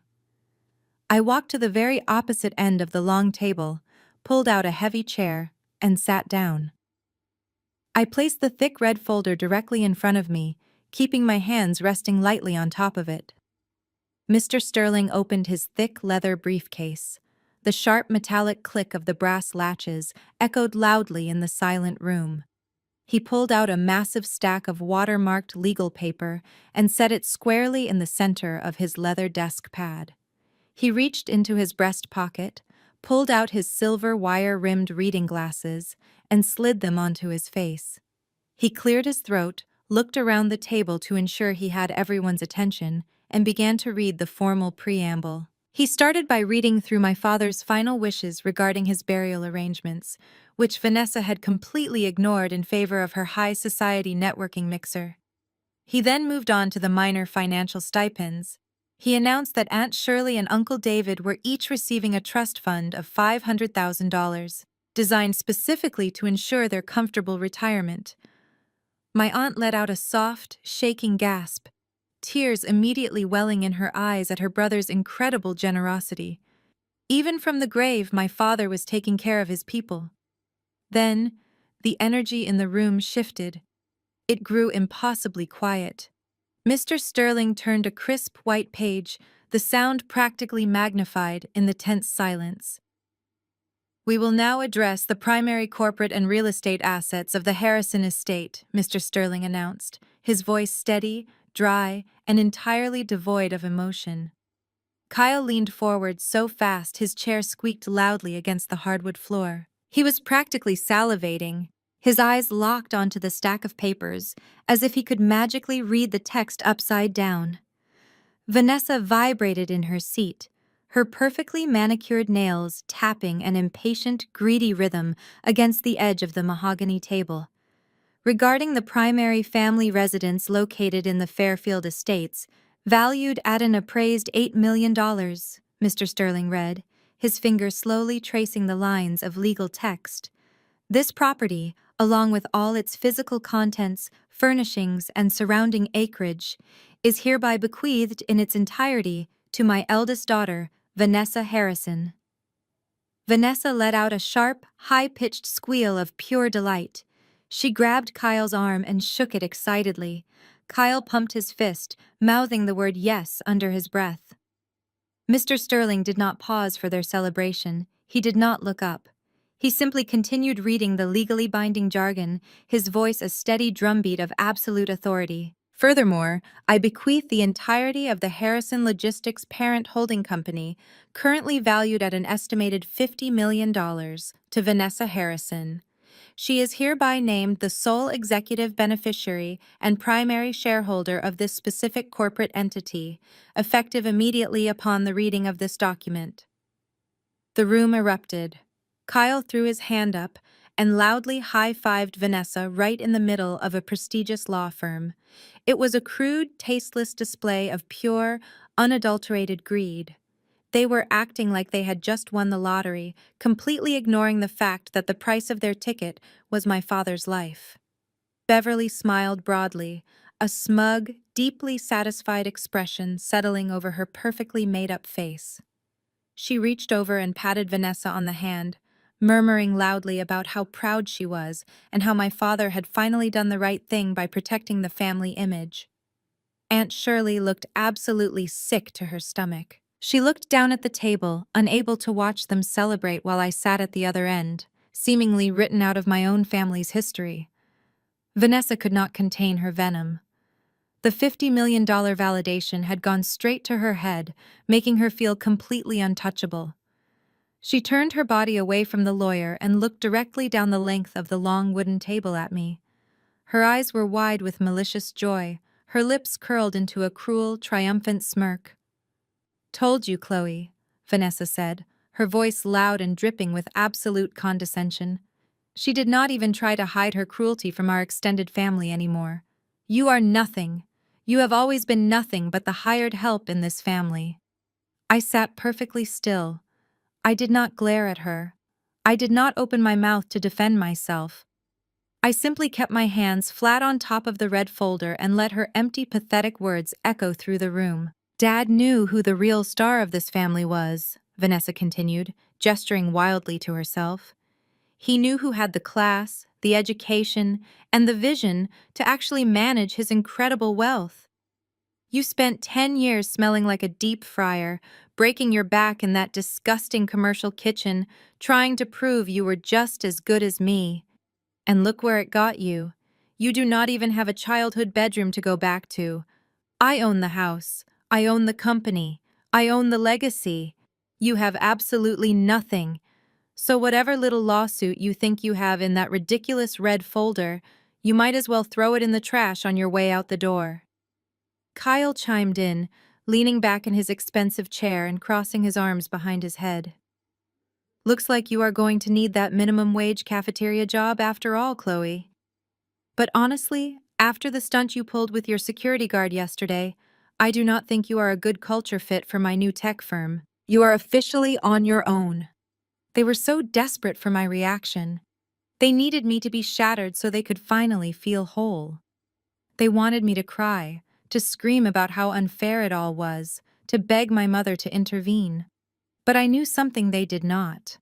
I knew that my father was a self-made, brilliant African-American man who despised laziness and entitlement more than anything else in the entire world.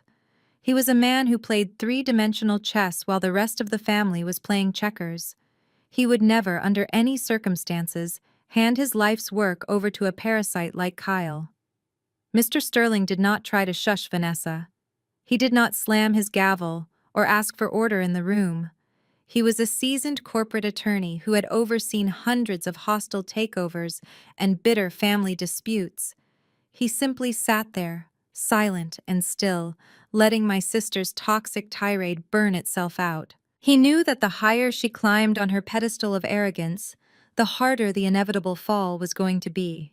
He kept his eyes focused entirely on the heavy stack of legal documents resting on the desk in front of him. Slowly, deliberately, he turned one more crisp white page. The loud, heavy rustle of the thick paper cut sharply through Vanessa's arrogant laughter. Mr. Sterling waited until the entire room fell dead silent again. The sudden shift in his posture commanded absolute attention.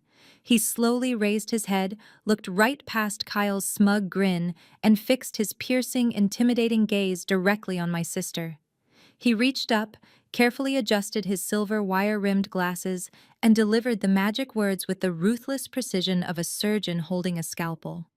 "Did you even bother to read the addendum, Vanessa?" The smile on Vanessa's face froze completely, looking as though it had been carved out of cheap plastic. The arrogant, triumphant energy that had filled her side of the room vanished in an instant, replaced by a sudden, heavy confusion. She blinked twice, her heavy fake eyelashes fluttering against her cheeks. "What addendum?" Vanessa asked, her voice losing its shrill confidence and dropping into a defensive, uncertain register. "I am the sole heir to the estate. You just read it yourself." Mr. Sterling did not flinch.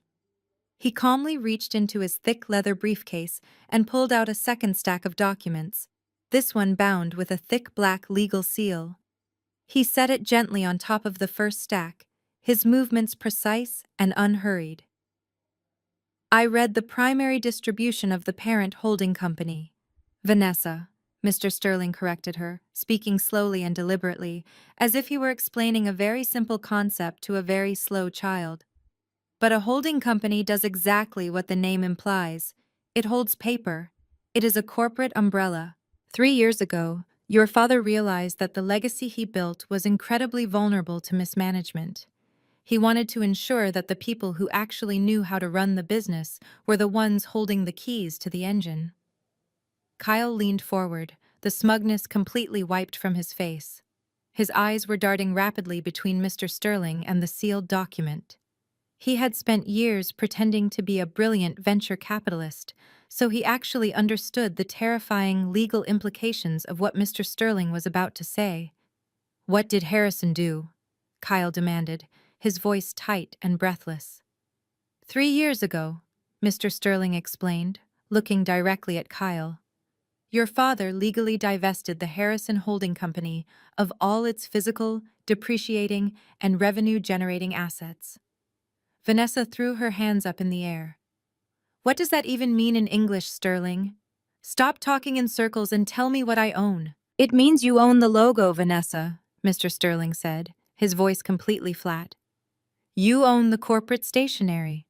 You own the brand name and the public-facing website. But you do not own a single truck. You do not own the massive commercial real estate parcels where those trucks are currently parked. You do not own the maintenance facilities. And most importantly, your holding company does not possess the state and federal operating licenses required to legally move freight across state lines." The color began to drain from Vanessa's face, her heavy foundation suddenly looking like a pale mask. "Wait," she stammered, gripping the edge of the mahogany table. "If my company does not own the trucks or the licenses, then who does? Where did all the actual property go?" "Your father transferred every single physical asset, the entire operating engine of the $50 million empire, into a completely separate, privately held corporate entity named Harrison Operations LLC," Mr. Sterling revealed. Kyle swallowed hard, the sound audible in the dead silent room. "And who owns Harrison Operations?" Kyle asked, though the trembling in his hands suggested he already knew the devastating answer. Mr. Sterling finally looked away from them. He turned his head and looked all the way down the long expanse of the wooden table, locking eyes with me. A profound, deep sense of vindication settled over my chest. My father had seen me. Even when I thought he was ignoring my sacrifices, he had been quietly building an ironclad fortress to protect my future. Chloe Harrison is the sole 100% equity owner and presiding chief executive officer of Harrison Operations LLC, Mr. Sterling announced, his voice echoing with absolute finality. Aunt Shirley let out a loud, shocked gasp. Uncle David leaned back in his chair, a slow, incredibly proud smile spreading across his weathered face. Beverly dropped her gold fountain pen. It clattered loudly against the wood, her cruise catalog suddenly forgotten. "That is a lie!" Vanessa screamed, jumping up from her chair so violently that it tipped backward and crashed onto the floor. She pointed a shaking finger at me. "She is a cook. She does not know anything about logistics. Dad would never give her the actual company. You are making this up. I highly recommend you lower your voice and take a seat, Vanessa," Mr. Sterling warned, his tone suddenly sharp and entirely unforgiving. "I have been practicing corporate law for 40 years, and I do not forge documents. Your father transferred the physical assets to Chloe because she is the only person in this family with a proven, documented history of successfully managing a multi-million-dollar business operation." Vanessa stood there, her chest heaving, completely paralyzed by the destruction of her entire reality. She looked at me, expecting me to gloat. But I just sat there, perfectly still, my hands resting lightly on the red folder. I did not need to scream to prove my power. Kyle was hyperventilating slightly. He grabbed the edge of the table, his knuckles turning entirely white. "Okay, wait," Kyle said, trying desperately to salvage his shattered crypto funding plans. "If Chloe owns the trucks, how is Vanessa's holding company supposed to fulfill its shipping contracts? The holding company is legally obligated to move freight for its clients." "That brings us to the final clause of the addendum," Mr. Sterling continued, adjusting his glasses once more. "Since the holding company has no physical means to move freight, it must lease the equipment. 3 years ago, your father signed an ironclad, irrevocable 10-year leasing agreement between your holding company and Chloe's operating entity." "What kind of leasing agreement?" Kyle demanded, sweat beginning to bead on his forehead. "To use Chloe's fleet of trucks, Chloe's warehouses, and Chloe's federal licenses, your holding company is legally contracted to pay Harrison Operations LLC a comprehensive equipment leasing fee." Mr. Sterling read directly from the page. "That fee is exactly $3 million, due on the first of every single month." The sheer magnitude of the number hit the room like a physical shockwave. $3 million a month. Vanessa's holding company might have been valued at $50 million on paper, but its actual cash flow was going to be entirely devoured by the massive lease payments she now owed to me. She was not the queen of the empire. She was essentially my heavily indebted employee, working her entire life just to pay me rent on her own inheritance. "I will cancel it," Vanessa shrieked, her voice cracking with pure panic. "I am the CEO of the holding company. I will just tear up the contract and buy my own trucks." "You cannot cancel it," Mr. Sterling replied calmly. "It is an irrevocable contract, bound tightly by the terms of the probate. And you cannot buy your own trucks because the holding company does not have the liquid capital to purchase an entirely new fleet while simultaneously paying out your clients." You are entirely dependent on Chloe's assets.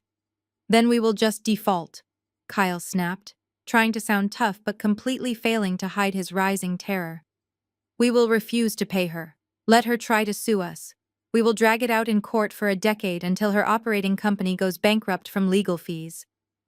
I finally moved. I slowly opened the thick red folder sitting in front of me.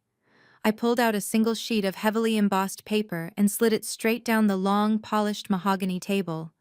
It glided perfectly, stopping right in front of Kyle's shaking hands. I do not need to sue you, Kyle, I said, my voice smooth, calm, and ringing with absolute authority. Read the default clause. Kyle looked down at the paper. It was the first official invoice from Harrison Operations LLC, billing Vanessa for the first $3 million payment. Printed directly beneath the total amount was the legal default stipulation my father and Mr. Sterling had drafted. Kyle read the text, and I watched the last remaining drops of blood drain entirely from his face. His skin turned an ashen, sickly gray. He looked like a man who had just stepped off a cliff and was waiting for the ground to rush up and crush him. "What does it say, Kyle?" Vanessa demanded, shaking his shoulder aggressively. "Read it to me." Kyle could barely get the words out. His voice was a hollow, defeated whisper. "It says that if the holding company misses a single monthly payment or is late by more than 24 hours, Harrison Operations LLC has the legal right to immediately seize all corporate and personal collateral to cover the breach of contract." Vanessa snatched the paper from his hands. "What collateral?" she asked, scanning the page frantically. Mr. Sterling closed his thick leather binder, the heavy thud signaling the absolute end of the legal proceedings. "The collateral explicitly listed in the addendum to secure the lease," Mr. Sterling announced, looking directly at my sister, "is the remaining balance of the Harrison Family Trust Fund and the deed to the $8 million Fairfield estate." The room went completely silent. The trap had been sprung, and the steel jaws had snapped shut around them with terrifying force. If Vanessa missed one single payment, if her holding company failed to generate $3 million in profit every 30 days, I had the legal, ironclad right to seize the mansion she had just kicked me out of. I had the right to seize the very trust fund Kyle had been planning to use to pay off his aggressive crypto investors.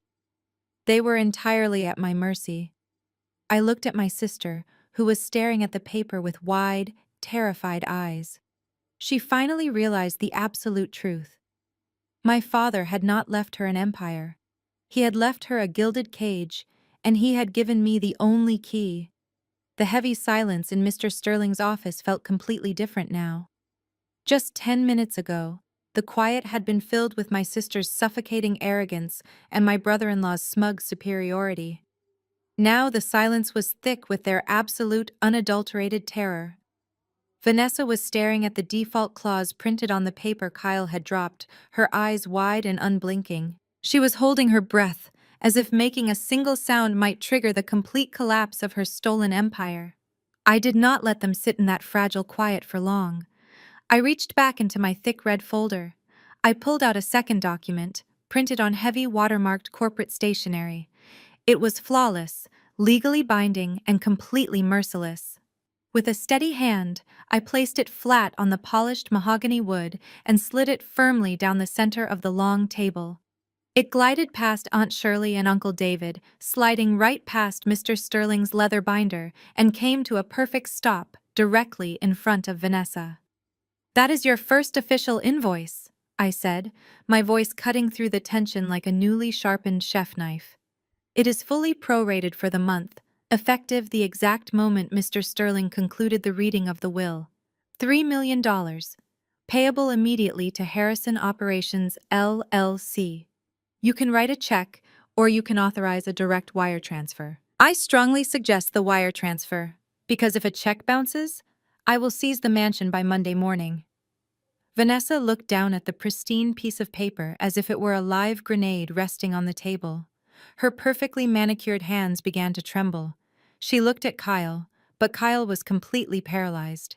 His eyes were glazed over, his mind frantically calculating the millions of dollars he owed to aggressive private investors, money he had borrowed against an inheritance he did not actually control. The spell of shock was suddenly broken, not by Vanessa or Kyle, but by my mother. Beverly let out a loud, theatrical gasp. The realization had finally pierced through her delusion. The endless stream of unlimited wealth, the European Mediterranean cruises she had been circling in her catalog just moments ago, the country club memberships, and the absolute financial security she had always enjoyed were suddenly tethered directly to my goodwill. And she knew she had entirely destroyed any goodwill I had left. She jumped up from her plush leather chair so fast that her designer handbag tumbled to the floor, spilling expensive cosmetics across the expensive rug. She ignored it. She pointed a shaking finger at me, her face twisting into a mask of absolute outrage and sudden, desperate panic. "You cannot do this!" Beverly shrieked, her voice echoing shrilly off the glass walls of the conference room. Tears began to stream down her face, ruining her meticulous makeup. "This is insane! You are trying to bankrupt your own sister. We are a family, Chloe. How can you sit there and extort your own flesh and blood like some kind of ruthless criminal?" I did not flinch. I kept my posture perfectly straight, my hands folded neatly on the table. "Extortion implies I am asking for something I do not own, Mother," I replied calmly. "I am simply collecting the rent on my property that my father legally entrusted to me because he knew I was the only one who could manage it." Beverly slammed her hands down on the table, leaning forward aggressively. "Your father must have been out of his mind when he signed those papers," she screamed, her voice cracking with hysteria. "He was sick. The cancer was eating his brain. You manipulated a dying man, Chloe. You sneaked into his hospital room when we were not looking, and you tricked him into signing away Vanessa's birthright." The sheer audacity of her accusations sent a hot, bright spark of anger straight through my chest, but I refused to let it show on my face. I remembered the long, agonizing nights sitting in the sterile hospital room. I remembered holding my father's bruised hand while the machines beeped relentlessly. I remembered how the nurses always asked where the rest of his family was, and I had to lie and say they were resting. "I did not trick him," I said, keeping my volume entirely regulated. "I sat with him. For weeks. I held his hand while he suffered. Meanwhile, you were busy picking out custom funeral dresses, and Kyle was busy measuring my childhood bedroom for a virtual golf simulator. Dad knew exactly what he was doing. He was protecting his legacy from vultures." "You have to tear that contract up right now," Beverly demanded, completely ignoring my words. She rounded the table, taking several steps toward me before Mr. Sterling held up a stern hand to stop her. She stopped, but she continued to yell, her voice growing increasingly frantic and desperate. "You have to sign those trucks and those licenses over to the holding company right this second, Chloe. You know Vanessa cannot afford a $3 million lease. You know she does not have that kind of liquid cash. And you know Kyle does not know how to run a real business." A sharp collective intake of breath swept through the room. Beverly had just screamed the quiet part out loud. In her blind panic to save her golden child, she had openly admitted what the entire family already knew, but refused to say. Kyle was a complete fraud. Kyle's head snapped up. The remaining color drained from his face, replaced by a dark, furious flush. "Excuse me," Kyle spat out, his voice vibrating with humiliated rage. "I am a venture capitalist. I have managed multi-million-dollar portfolios. You lost $5 million of investor money on a fake cryptocurrency app last year, Kyle," Beverly snapped back at him, completely throwing her son-in-law under the bus to save her daughter. "Do not play games with me right now. You do not know the first thing about freight logistics or managing a supply chain. If you take control of those trucks, you will crash the entire company into the ground within a month, and we will all lose everything." She turned her desperate, tear-streaked face back to me. Her tone suddenly shifted from aggressive demands to pathetic, manipulative pleading. "Chloe, please," she sobbed, clutching her hands against her chest. She is your sister. She is not built for this kind of stress. You have always been the strong one. You have always been the one who knows how to handle the hard work. It is your job to protect her. If you enforce this lease, Kyle will ruin the company, they will lose the mansion, and our family will be destroyed. You are tearing this family apart over money. The room was completely silent, save for the sound of my mother's ragged breathing. Aunt Shirley was quietly wiping a tear from her eye, appalled by Beverly's behavior. Uncle David was staring at his hands, shaking his head in disgust. They were all waiting to see if the lifelong conditioning would kick in. They were waiting to see if I would bow my head, absorb the guilt, and sacrifice my own future to clean up Vanessa's mess, just like I had done my entire life. I took a slow, deep breath. I placed my hands flat on the table and pushed my chair back. I stood up. I was wearing my favorite tailored suit, the one I had bought with my own catering profits. I felt 10 feet tall. My job, I repeated, my voice dropping an octave, echoing with a cold, terrifying clarity. Since when is it my job to subsidize her life? I looked directly into my mother's eyes, refusing to let her look away. For 35 years, I was the family mule, and she was your show pony. You spent my entire life grooming her for luxury and grooming me for labor. When I started my catering business, you called it a cute little kitchen hobby. You expected me to serve appetizers at my own father's repast for free, just so Vanessa could impress Kyle's fake investor friends. Chloe, that is not fair, Beverly whimpered, taking a step back. What is not fair? I interrupted, my voice finally rising, filling the massive conference room with decades of suppressed righteous anger. What is not fair is that less than 24 hours after we put my father in the ground, you let her kick me out of my childhood home. You watched her drop an eviction notice on my bed. You stood in the hallway and told me to be the bigger person and leave quietly so I would not stress her out.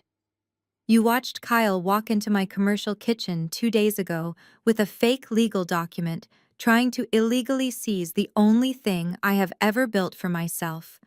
And you did not shed a single tear for me. Not one. Beverly opened her mouth to speak, but the words caught in her throat. She had absolutely no defense. You wanted Vanessa to have the crown, Mother, I said, staring at the woman who had failed to protect me my entire life, so now she has to carry the weight of it. I will not tear up the contract, I will not sign over the trucks, and I will not apologize for taking exactly what my father gave me. I am entirely done being the backbone of a family that treats me like dirt, and I am completely done setting myself on fire just to keep your golden child warm. I broke eye contact with my mother and looked down the table at Vanessa. She was openly weeping now, her designer mascara running down her cheeks in dark, ugly streaks. She was staring at the $3 million invoice as if it were her own death warrant. Pay your rent, Vanessa, I told her coldly, or pack your bags. I turned my attention to the head of the table. Mr. Sterling was watching me with a look of profound, quiet respect. Are we finished here, Mr. Sterling? I asked politely. The reading of the will is officially concluded, Mr. Sterling confirmed, nodding his head. The estate is now in probate. Harrison Operations LLC is fully recognized as the sole operating entity. Thank you, I said. I picked up my red folder, tucking it securely under my arm.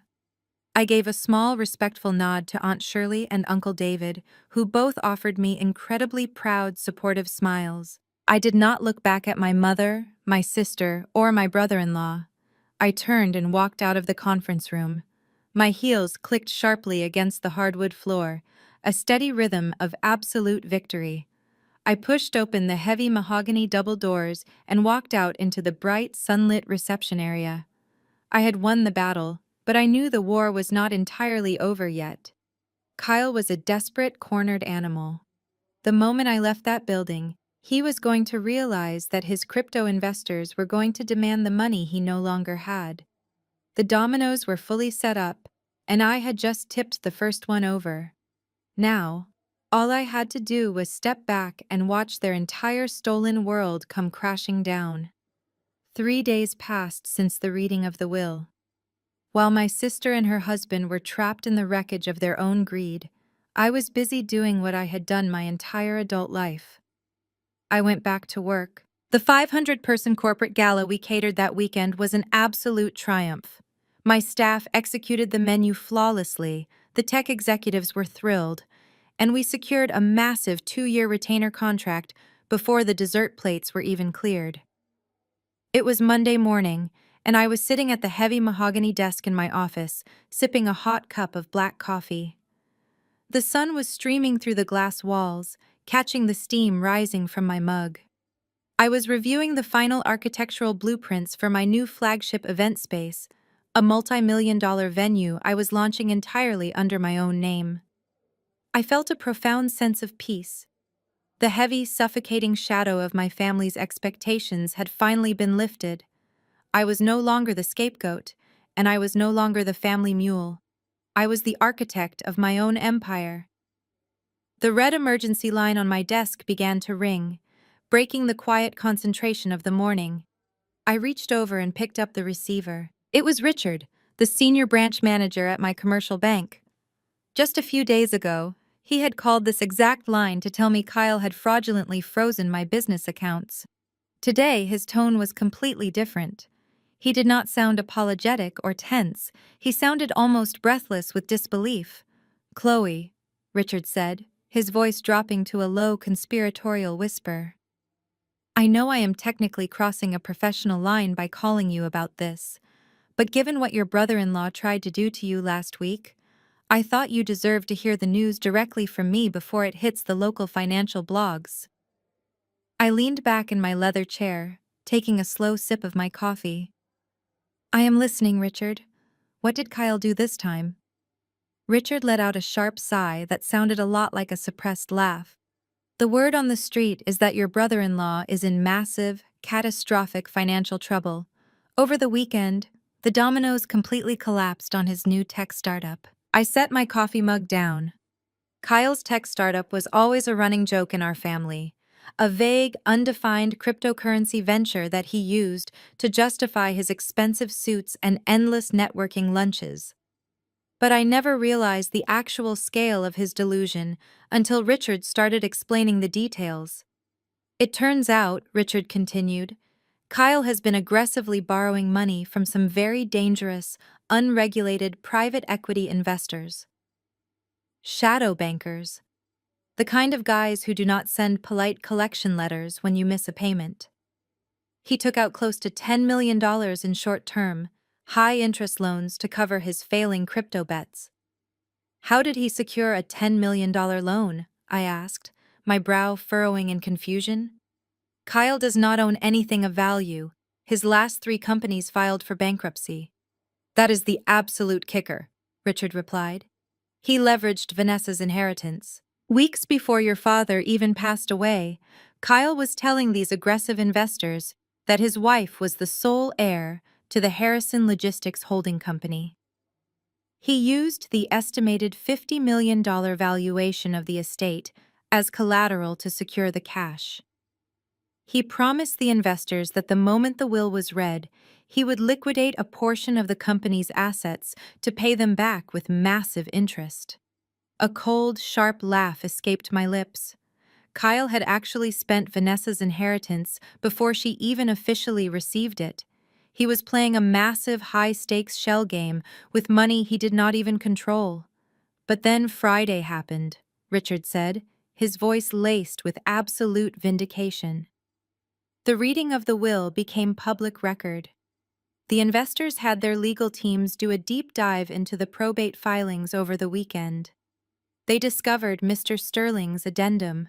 They realized that Vanessa's holding company does not actually own a single truck, warehouse, or operating license. "And they saw the leasing contract," I added, the entire beautiful picture coming into perfect focus. "Exactly," Richard confirmed.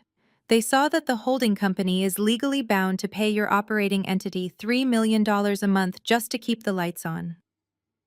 From a financial standpoint, Vanessa's company is not an asset at all. It is a massive liability.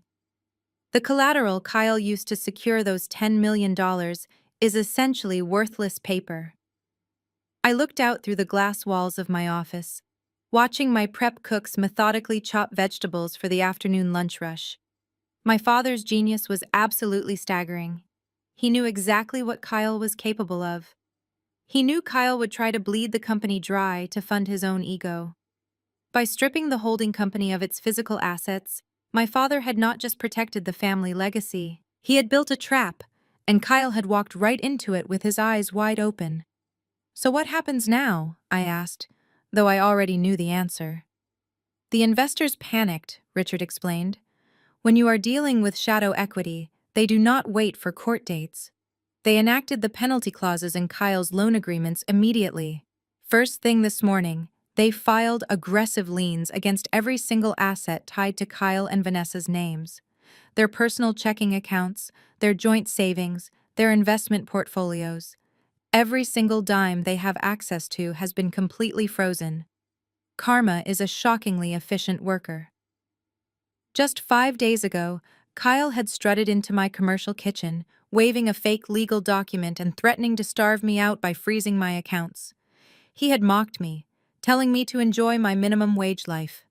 And now, the exact weapon he tried to use against me had been turned around and detonated right in his face. "Thank you for letting me know, Richard," I said, a genuine smile spreading across my face. "I appreciate the heads up." "Enjoy your Monday, Chloe," Richard replied warmly before hanging up. I placed the receiver back on the cradle. I sat in the quiet of my office, letting the absolute magnitude of their failure sink in. They had tried to destroy me. They had kicked me out of my childhood home and tried to erase my entire existence from the family legacy. But the universe has a very specific way of balancing the scales. Before I could even pick up my pen to return to my blueprints, my cell phone buzzed violently on the desk. The screen lit up, vibrating against the polished wood.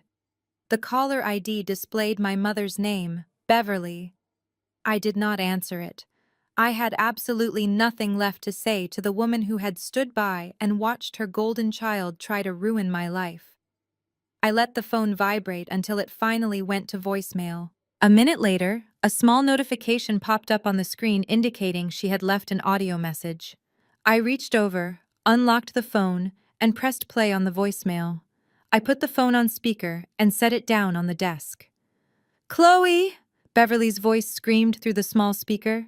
She was absolutely hysterical, her words completely frantic and breathless. "Pick up the phone! You have to pick up the phone right now!" In the background of the audio, I could hear a loud, heavy mechanical grinding noise, followed by the sharp, angry shouts of men giving directions. "They are taking the cars, Chloe!" my mother sobbed, her voice cracking with pure terror. 3 tow trucks just pulled into the circular driveway. They have legal papers. They are hooking up Vanessa's Mercedes and Kyle's Porsche. They said the accounts are frozen and the vehicles are being repossessed to cover a debt. I leaned back in my chair, listening to the chaotic symphony of their downfall. "Kyle is inside tearing the office apart." Beverly continued to cry into the phone, the sound of a heavy diesel engine roaring in the background as one of the luxury cars was pulled onto a flatbed. "Vanessa is locked in her bedroom screaming. The credit cards are declining. The bank will not even let me withdraw grocery money. We have absolutely nothing. You have to call the investors, Chloe. You have to tell them you own the trucks and you will guarantee the loans. Please, you have to save us. Call me back." The voicemail ended with a sharp beep. The silence returned to my office, broken only by the faint, comforting sounds of my culinary team working out on the prep floor. I looked at the phone. I looked at the blueprints for my new, massive event space. I thought about the decades of subtle insults, the constant comparisons to Vanessa's lighter skin and perfect hair, the expectation that I would always be the workhorse while they enjoyed the carriage ride. I thought about Kyle measuring my bedroom for a golf simulator the day after we buried the only man who ever truly loved me. Save them. The very concept was absurd. I picked up my cell phone, navigated to the recent calls list, and firmly pressed the block button next to my mother's name. I tossed the phone into my desk drawer and closed it shut. The repo men had arrived, the bank accounts were locked, and the golden child was finally learning the true cost of her unearned crown. The dominoes were falling fast, and I was going to let every single one of them hit the ground. 5 days. It had been exactly 5 days since Vanessa marched into my childhood bedroom and dropped an eviction notice onto my perfectly made bed. In the grand scheme of a lifetime, 5 days is nothing but a fleeting whisper. But in the ruthless, high-stakes world of business and karma, 5 days was all it took to completely reverse the natural order of my universe. While their stolen empire was rapidly crumbling into dust, mine was officially opening its doors to the public. It was Thursday evening, and the sky above the city had opened up into a massive, torrential downpour. But inside the thick, soundproofed walls of my brand-new flagship event space, the atmosphere was nothing short of magical. I had named the venue the Luminary. It was a massive, historic downtown building that I had spent the last 2 years and millions of my own hard-earned dollars painstakingly restoring. I kept the original exposed brick walls and the soaring 30-foot ceilings, but I modernized the space with breathtaking crystal chandeliers, sweeping velvet drapery, and a state-of-the-art commercial kitchen that rivaled any Michelin-starred restaurant in the country. Tonight was our grand opening gala, and it was a massive, undeniable milestone. Standing in the center of the grand ballroom, surrounded by the elite of the city, I fully grasped the historical and cultural weight of the moment. For generations, African American women in this city had been relegated to the back of the house. We were the unseen labor. We were the cooks, the cleaners, and the silent backbone of the hospitality industry. But tonight, I was not in the back of the house. I owned the entire building. I held the deed, I signed the paychecks, and I was the one standing in the spotlight. I was wearing a floor-length, custom-tailored emerald green gown that caught the ambient light with every step I took. My hair was styled in flawless, sweeping waves, and my makeup was immaculate. I felt absolutely radiant. There was not a single ounce of stress or guilt weighing down my shoulders. I had not checked my phone for family updates. I had not unblocked my mother's number. I was entirely unbothered by the financial hurricane I had unleashed upon them because I was too busy basking in the warm, golden glow of my own success. The room was packed with over 300 esteemed guests. Waitstaff circulated seamlessly through the crowd, carrying silver trays loaded with my signature hors d'oeuvres and crystal flutes of premium vintage champagne. A live jazz quartet played a smooth, upbeat set on the elevated stage, filling the cavernous space with a rich, celebratory energy. I spent the first 2 hours of the evening doing exactly what Kyle had always pretended to do. I networked. But unlike Kyle, I actually had the substance to back up my style. I walked from table to table, shaking hands and sealing relationships. I secured a massive holiday party contract with a major corporate law firm. I negotiated a preferred vendor agreement with the local Chamber of Commerce. Every conversation I had was a testament to the flawless reputation I had spent a decade building from scratch. Just past 8 o'clock, the mayor himself took the stage. He tapped the microphone, drawing the attention of the crowded room. The jazz band faded out, and a respectful hush fell over the guests. "Ladies and gentlemen," the mayor began, raising his glass toward me. "We are here tonight to celebrate more than just a beautiful new building. We are here to celebrate the relentless spirit of entrepreneurship. Chloe Harrison represents the very best of our city. She started with a vision, she put in the grueling hours, and she built a business that not only provides unparalleled service, but also creates vital jobs for our community. Chloe, your father was a legendary figure in our local economy, and I know he would be incredibly proud to see you carrying on his legacy of excellence tonight. To Chloe and to the luminary." The entire room erupted into applause. 300 people raised their glasses in my direction. The flashbulbs from local journalists and society photographers illuminated the room in rapid succession. I smiled brightly, raising my own glass of sparkling water in acknowledgement. It was the ultimate validation. My father's true legacy was not a holding company on a piece of paper. It was the work ethic he had instilled in me, and the entire city was recognizing it. I stepped off the main floor and walked toward the edge of the ballroom to take a brief moment for myself. I watched my head chef, Jamal, directing the carving stations with absolute precision. Everything was running flawlessly. I took a deep, centering breath, letting the scent of roasted meats and expensive perfume fill my lungs. Just as I turned to head back toward a group of potential investors, I felt a heavy presence materialize beside me. It was Elijah, my head of security. He was wearing a sharp black suit, an earpiece discreetly tucked into his right ear. He did not look panicked, because Elijah never panicked, but the rigid set of his jaw told me immediately that something was wrong. He leaned down, keeping his voice incredibly low so as not to disturb the guests mingling just a few feet away. "I am sorry to interrupt your evening, Ms. Harrison," Elijah whispered, "but we have a situation at the main entrance." I kept my smile perfectly fixed in place, nodding slowly as if he were simply giving me an update on the coat check. "What kind of situation, Elijah? Did a reporter try to sneak in without a press pass?" "No, ma'am," Elijah replied, his tone flat and serious. "It is your sister and her husband. They are trying to force their way into the lobby." The name sent a brief, cold ripple through my stomach, but it was quickly swallowed by the absolute certainty of my power in this building. I looked toward the front of the venue. The main entrance was separated from the ballroom by a long, beautifully decorated foyer and a set of heavy, frosted glass doors. The music and the laughter of the party completely masked whatever chaos was happening out on the street. "Are they causing a scene?" I asked calmly. "My guys have them contained at the outer doors," Elijah assured me.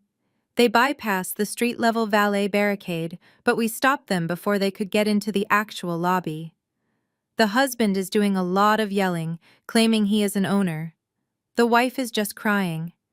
I can have the local precinct send a squad car right now to haul them away for trespassing and disturbing the peace.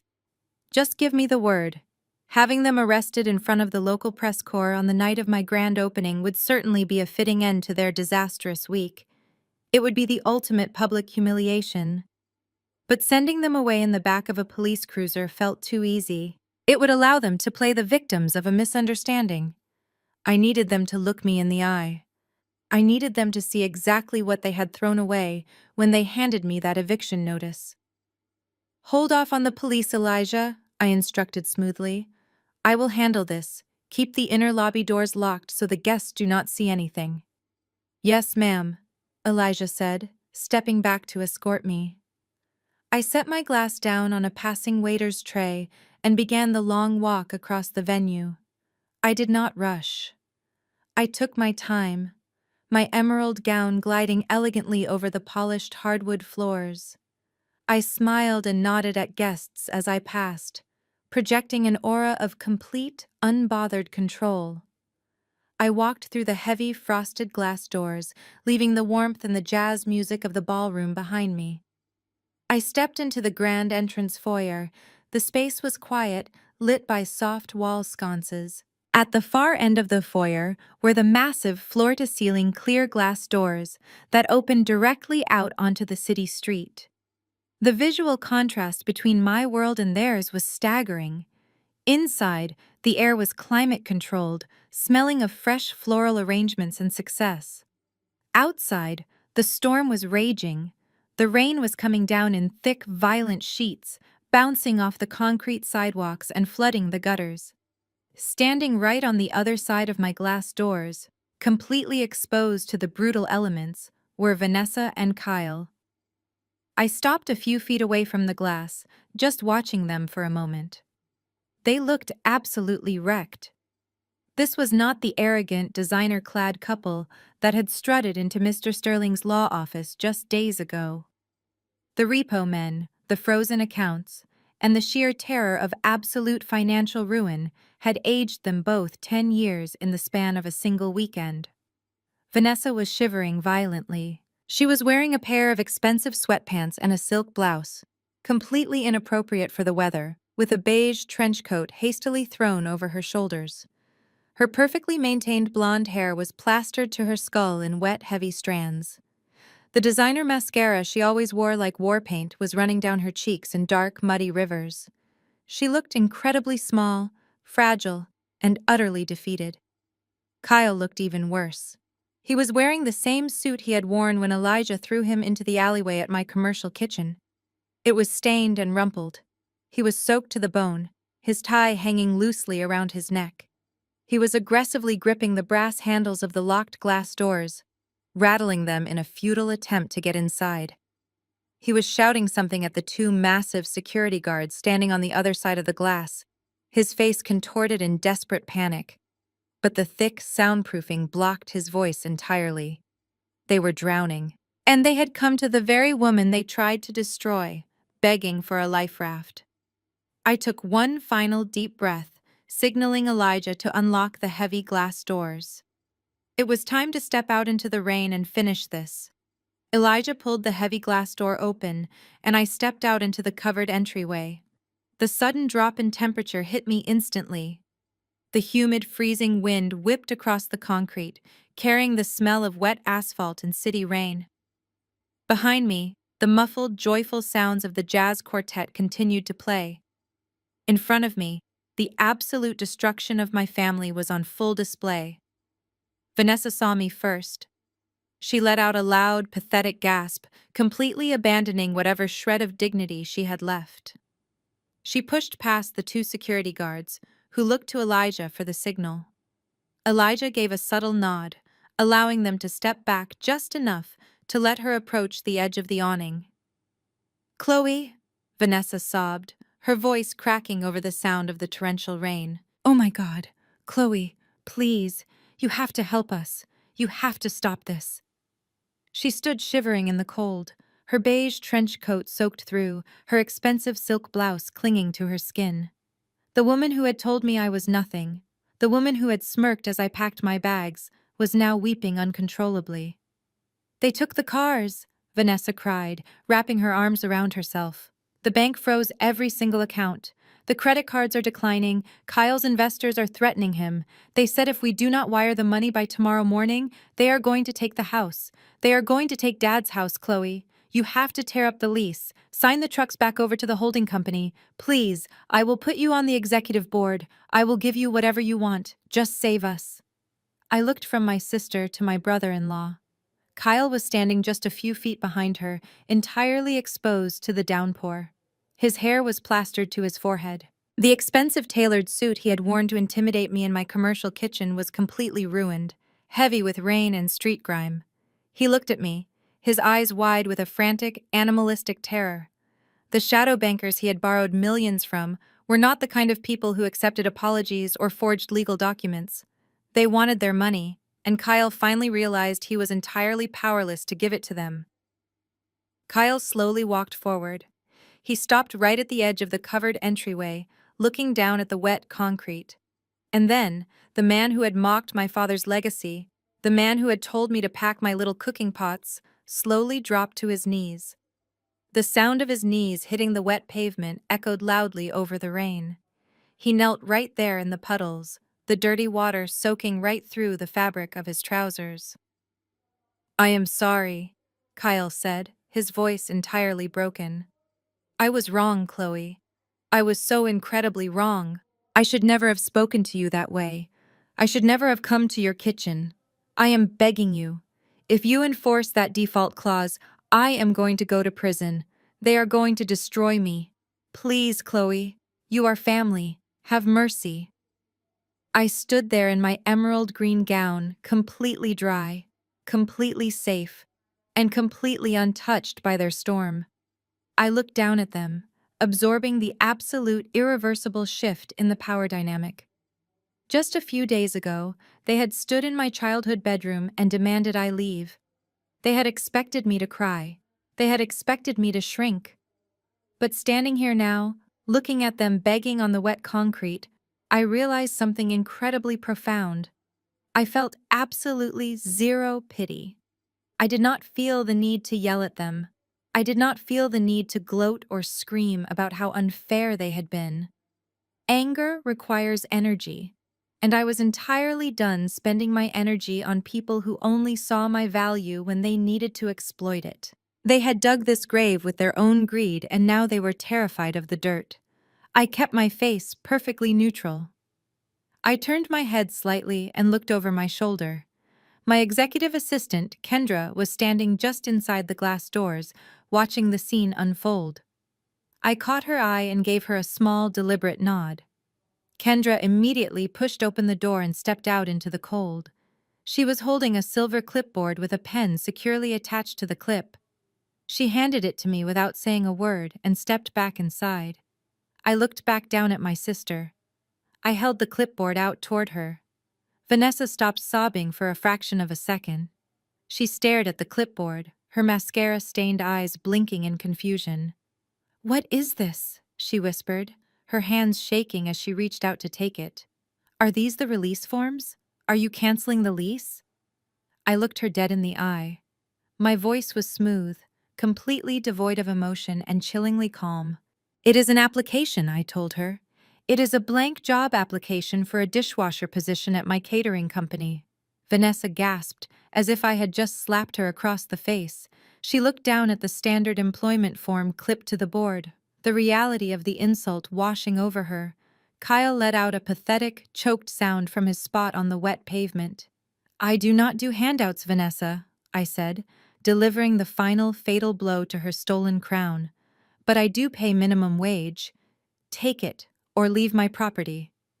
I did not wait for her response. I did not care if she threw the clipboard into the street or if she actually filled it out. I simply turned my back on them. I walked away from the cold, the rain, and the toxic weight of my family's delusion.